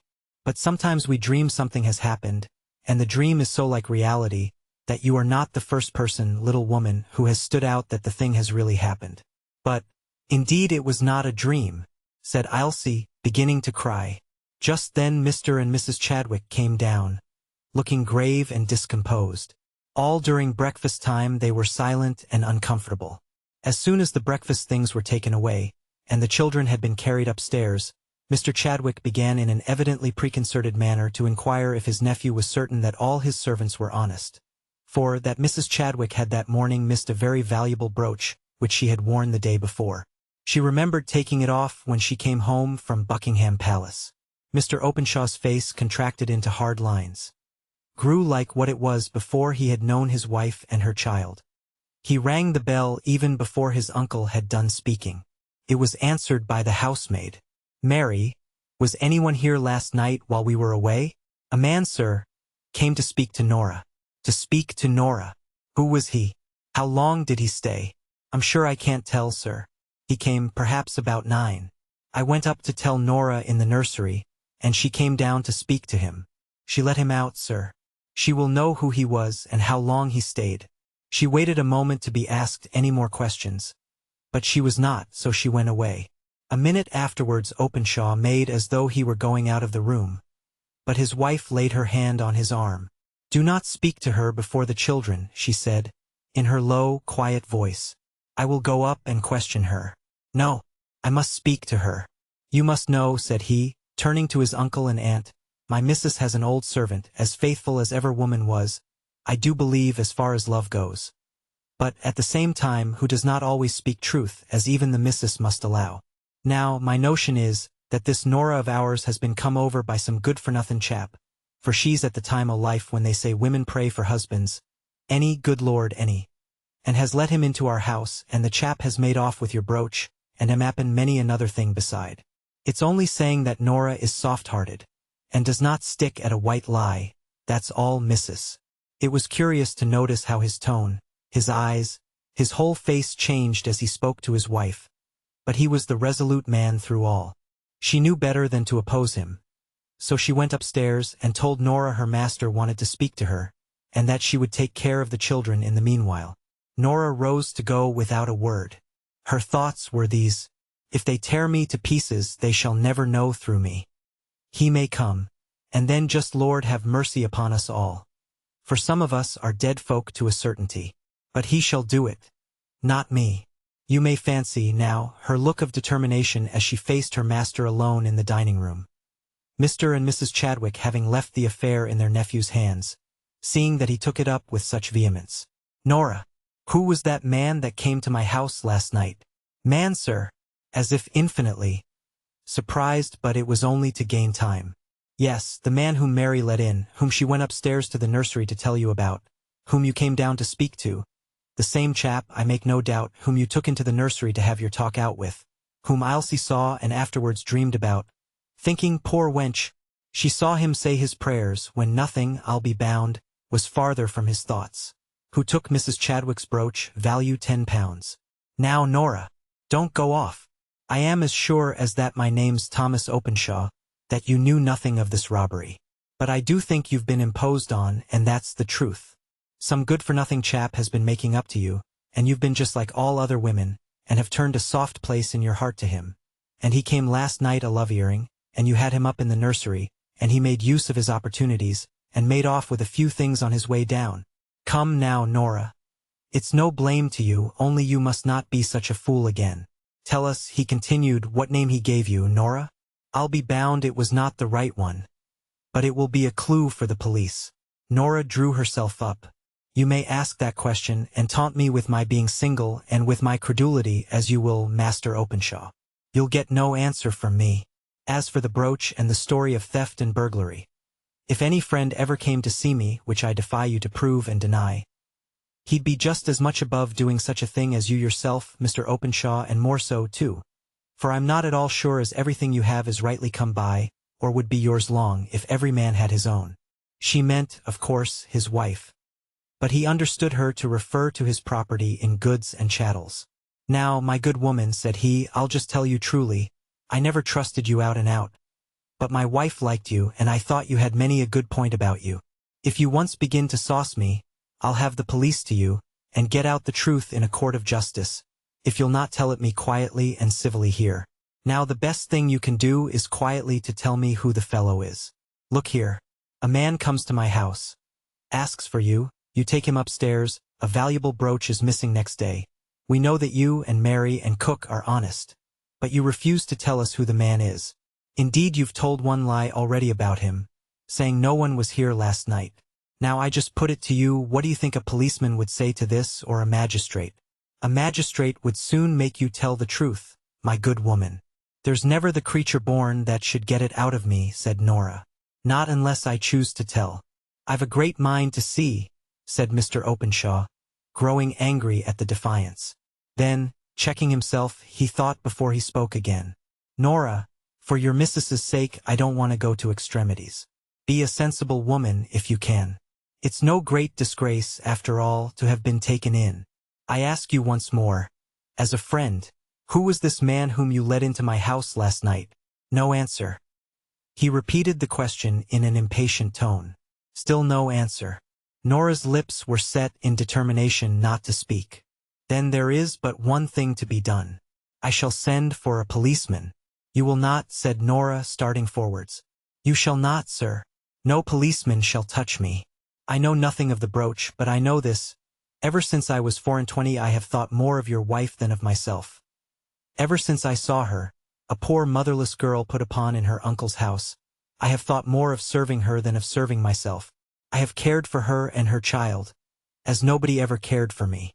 I don't cast blame on you, sir, but I say it's ill giving up one's life to anyone. For, at the end, they will turn round upon you and forsake you. Why does not my missus come herself to suspect me? Maybe she is gone for the police? But I don't stay here either for police or magistrate or master. You're an unlucky lot. I believe there's a curse on you. I'll leave you this very day. Yes, I leave that poor Ilse too. I will. No good will ever come to you. Mr. Openshaw was utterly astonished at this speech, most of which was completely unintelligible to him, as may easily be supposed. Before he could make up his mind what to say, or what to do, Nora had left the room. I do not think he had ever really intended to send for the police to this old servant of his wife's, for he had never for a moment doubted her perfect honesty.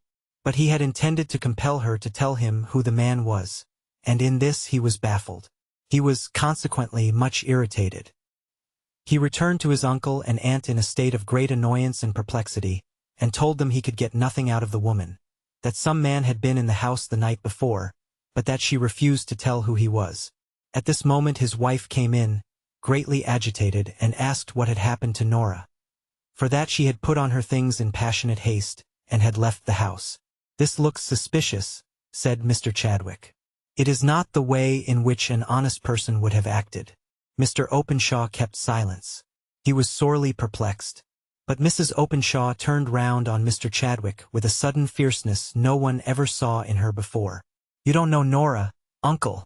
She is gone because she is deeply hurt at being suspected. Oh, I wish I had seen her, that I had spoken to her myself. She would have told me anything. Alice wrung her hands. I must confess, continued Mr. Chadwick to his nephew, in a lower voice, I can't make you out. You used to be a word and a blow, and oftenest the blow first. And now, when there is every cause for suspicion, you just do not. Your missus is a very good woman, I grant, but she may have been put upon as well as other folk, I suppose. If you don't send for the police, I shall. Very well, replied Mr. Openshaw surlily. I can't clear Nora. She won't clear herself, as I believe she might if she would. Only I wash my hands of it, for I am sure the woman herself is honest, and she's lived a long time with my wife, and I don't like her to come to shame. But she will then be forced to clear herself. That, at any rate, will be a good thing. Very well, very well. I am heart-sick of the whole business. Come, Alice, come up to the babies, they'll be in a sore way. I tell you, uncle, he said, turning round once more to Mr. Chadwick, suddenly and sharply, after his eye had fallen on Alice's wan, tearful, anxious face. I'll have none sending for the police after all. I'll buy my aunt twice as handsome a brooch this very day. But I'll not have Nora suspected and my missus plagued. There's for you. He and his wife left the room. Mr. Chadwick quietly waited till he was out of hearing, and then aid to his wife.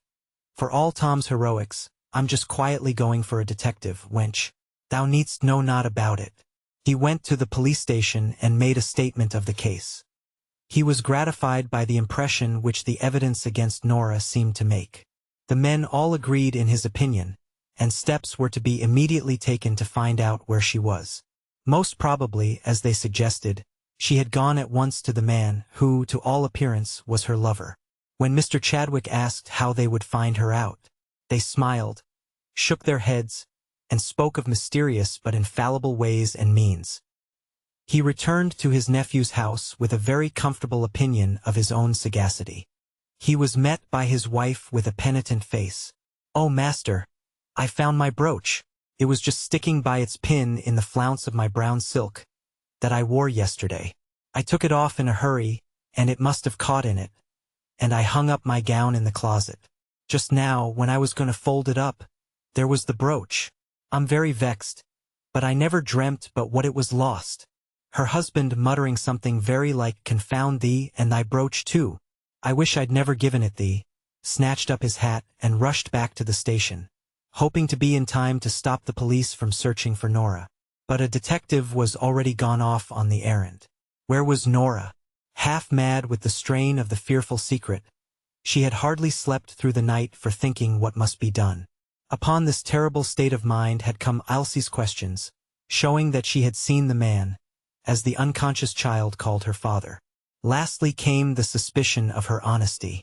She was little less than crazy as she ran upstairs and dashed on her bonnet and shawl, leaving all else, even her purse, behind her. In that house she would not stay. That was all she knew or was clear about. She would not even see the children again, for fear it should weaken her. She feared above everything Mr. Frank's return to claim his wife. She could not tell what remedy there was for a sorrow so tremendous, for her to stay to witness. The desire of escaping from the coming event was a stronger motive for her departure than her soreness about the suspicions directed against her, although this last had been the final goad to the course she took. She walked away almost at headlong speed, sobbing as she went, as she had not dared to do during the past night for fear of exciting wonder in those who might hear her. Then she stopped. An idea came into her mind that she would leave London altogether, and betake herself to her native town of Liverpool. She felt in her pocket for her purse, as she drew near the Euston Square station with this intention. She had left it at home.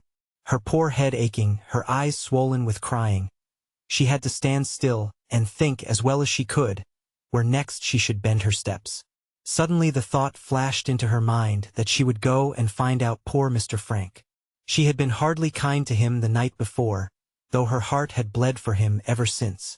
She remembered his telling her as she inquired for his address, almost as she had pushed him out of the door, of some hotel in a street not far distant from Euston Square.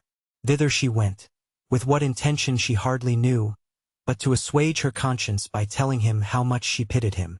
In her present state she felt herself unfit to counsel, or restrain, or assist, or do aught else but sympathize and weep.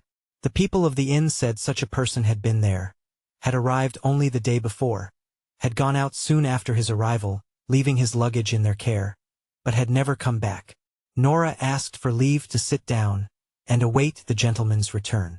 The landlady, pretty secure in the deposit of luggage against any probable injury, showed her into a room and quietly locked the door on the outside. Nora was utterly worn out and fell asleep, a shivering, starting, uneasy slumber, which lasted for hours. The detective, meanwhile, had come up with her some time before she entered the hotel, into which he followed her, asking the landlady to detain her for an hour or so, without giving any reason beyond showing his authority, which made the landlady applaud herself a good deal for having locked her in. He went back to the police station to report his proceedings. He could have taken her directly, but his object was, if possible, to trace out the man who was supposed to have committed the robbery. Then he heard of the discovery of the brooch, and consequently did not care to return. Nora slept till even the summer evening began to close in. Then up. Someone was at the door. It would be Mr. Frank, and she dizzily pushed back her ruffled gray hair, which had fallen over her eyes, and stood looking to see him. Instead, there came in Mr. Openshaw and a policeman. "This is Nora Kennedy," said Mr. Openshaw. "Oh, sir," said Nora, "I did not touch the brooch. Indeed I did not. Oh, sir, I cannot live to be thought so badly of." And very sick and faint, she suddenly sank down on the ground. To her surprise, Mr. Openshaw raised her up very tenderly. Even the policeman helped to lay her on the sofa, and, at Mr. Openshaw's desire, he went for some wine and sandwiches. For the poor gaunt woman lay there almost as if dead with weariness and exhaustion. "Nora," said Mr. Openshaw, in his kindest voice, "the brooch is found. It was hanging to Mrs. Chadwick's gown. I beg your pardon. Most truly I beg your pardon, for having troubled you about it. My wife is almost broken-hearted. Eat, Nora, or stay, first drink this glass of wine," said he, lifting her head, pouring a little down her throat. As she drank, she remembered where she was, and who she was waiting for. She suddenly pushed Mr. Openshaw away, saying, "Oh, sir, you must go. You must not stop a minute. If he comes back he will kill you." "Alas, Nora, I do not know who he is, but someone is gone away who will never come back. Someone who knew you, and whom I am afraid you cared for." "I don't understand you, sir," said Nora, her master's kind and sorrowful manner bewildering her yet more than his words. The policeman had left the room at Mr. Openshaw's desire, and they two were alone. "You know what I mean when I say someone is gone who will never come back. I mean that he is dead." "Who?" said Nora, trembling all over. "A poor man has been found in the Thames this morning, drowned." "Did he drown himself?" asked Nora solemnly. "God only knows," replied Mr. Openshaw, in the same tone. "Your name and address at our house were found in his pocket. That and his purse were the only things that were found upon him. I am sorry to say it, my poor Nora, but you are required to go and identify him." "To what?" asked Nora. "To say who it is. It is always done in order that some reason may be discovered for the suicide, if suicide it was. I make no doubt he was the man who came to see you at our house last night. It is very sad, I know." He made pauses between each little clause, in order to try and bring back her senses, which he feared were wandering, so wild and sad was her look.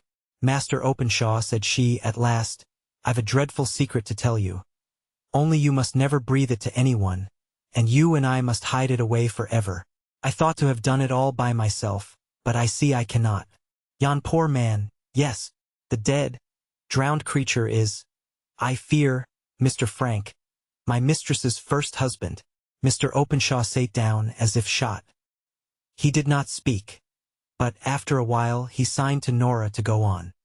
"He came to me the other night, when, God be thanked, you were all away at Richmond. He asked me if his wife was dead or alive. I was a brute and thought more of our all coming home than of his sore trial. Spoke out sharp and said she was married again, and very content and happy. I all but turned him away, and now he lies dead and cold." "God forgive me," said Mr. Openshaw. "God forgive us all," said Nora. "Yon poor man needs forgiveness perhaps less than anyone among us. He had been among the savages, shipwrecked, I know not what, and he had written letters which had never reached my poor missus. He saw his child. He saw her. Yes, I took him up to give his thoughts another start, for I believed he was going mad on my hands. I came to seek him here, as I more than half promised. My mind misgave me when I heard he had never come in. Oh, sir, it must be him." Mr. Openshaw rang the bell. Nora was almost too much stunned to wonder at what he did. He asked for writing materials, wrote a letter, and then said to Nora, "I am writing to Alice to say I shall be unavoidably absent for a few days, that I have found you, that you are well, and send her your love and will come home tomorrow. You must go with me to the police court, You must identify the body. I will pay high to keep name and details out of the papers. But where are you going, sir? He did not answer her directly. Then he said, Nora, I must go with you and look on the face of the man whom I have so injured. Unwittingly, it is true, but it seems to me as if I had killed him. I will lay his head in the grave, as if he were my only brother, and how he must have hated me. I cannot go home to my wife till all that I can do for him is done. Then I go with a dreadful secret on my mind. I shall never speak of it again, after these days are over. I know you will not, either. He shook hands with her, and they never named the subject again, the one to the other. Nora went home to Alice the next day. Not a word was said on the cause of her abrupt departure a day or two before. Alice had been charged by her husband in his letter not to allude to the supposed theft of the brooch. So she, implicitly obedient to those whom she loved both by nature and habit, was entirely silent on the subject, only treated Nora with the most tender respect, as if to make up for unjust suspicion. Nor did Alice inquire into the reason why Mr. Openshaw had been absent during his uncle and aunt's visit, after he had once said that it was unavoidable. He came back, grave and quiet, and from that time forth was curiously changed. More thoughtful and perhaps less active, quite as decided in conduct, but with new and different rules for the guidance of that conduct. Towards Alice he could hardly be more kind than he had always been, but he now seemed to look upon her as someone sacred and to be treated with reverence, as well as tenderness. He throve in business and made a large fortune, one half of which was settled upon her. Long years after these events, a few months after her mother died, Ilse and her father, as she always called Mr. Openshaw, drove to a cemetery a little way out of town, and she was carried to a certain mound by her maid, who was then sent back to the carriage. There was a headstone with F.W. and a date. That was all. Sitting by the grave, Mr. Openshaw told her the story, and for the sad fate of that poor father whom she had never seen, he shed the only tears she ever saw fall from his eyes. A most interesting story, all through, I said, as Jarber folded up the first of his series of discoveries in triumph. A story that goes straight to the heart, especially at the end. But I stopped and looked at Trottle. Trottle entered his protest directly in the shape of a cough. Well, I said, beginning to lose my patience. Don't you see that I want you to speak, and that I don't want you to cough? Quite so, ma'am, said Trottle, in a state of respectful obstinacy which would have upset the temper of a saint. Relative, I presume, to this story, ma'am? Yes, yes, said Jarber. By all means let us hear what this good man has to say. Well, sir, answered Trottle, I want to know why the house over the way doesn't let, and I don't exactly see how your story answers the question. That's all I have to say, sir. I should have liked to contradict my opinionated servant at that moment. But, excellent as the story was in itself, I felt that he had hit on the weak point, so far as Jarber's particular purpose in reading it was concerned. And that is what you have to say, is it? Repeated Jarber. I enter this room announcing that I have a series of discoveries, and you jump instantly to the conclusion that the first of the series exhausts my resources. Have I your permission, dear lady, to enlighten this obtuse person, if possible, by reading number 2? My work is behindhand, ma'am, said Trottle, moving to the door, the moment I gave Jarber leave to go on. Stop where you are, I said, in my most peremptory manner, and give Mr. Jarber his fair opportunity of answering your objection now you have made it. Trottle sat down with the look of a martyr, and Jarber began to read with his back turned on the enemy more decidedly than ever. Going into society. At one period of its reverses, the house fell into the occupation of a showman. He was found registered as its occupier, on the parish books of the time when he rented the house, and there was therefore no need of any clue to his name. But he himself was less easy to be found. For he had led a wandering life, and settled people had lost sight of him, and people who plumed themselves on being respectable were shy of admitting that they had ever known anything of him.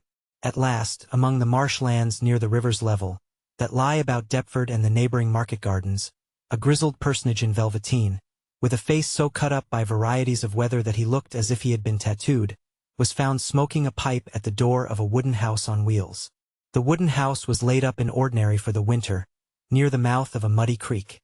And everything near it, the foggy river, the misty marshes, and the steaming market gardens, smoked in company with the grizzled man.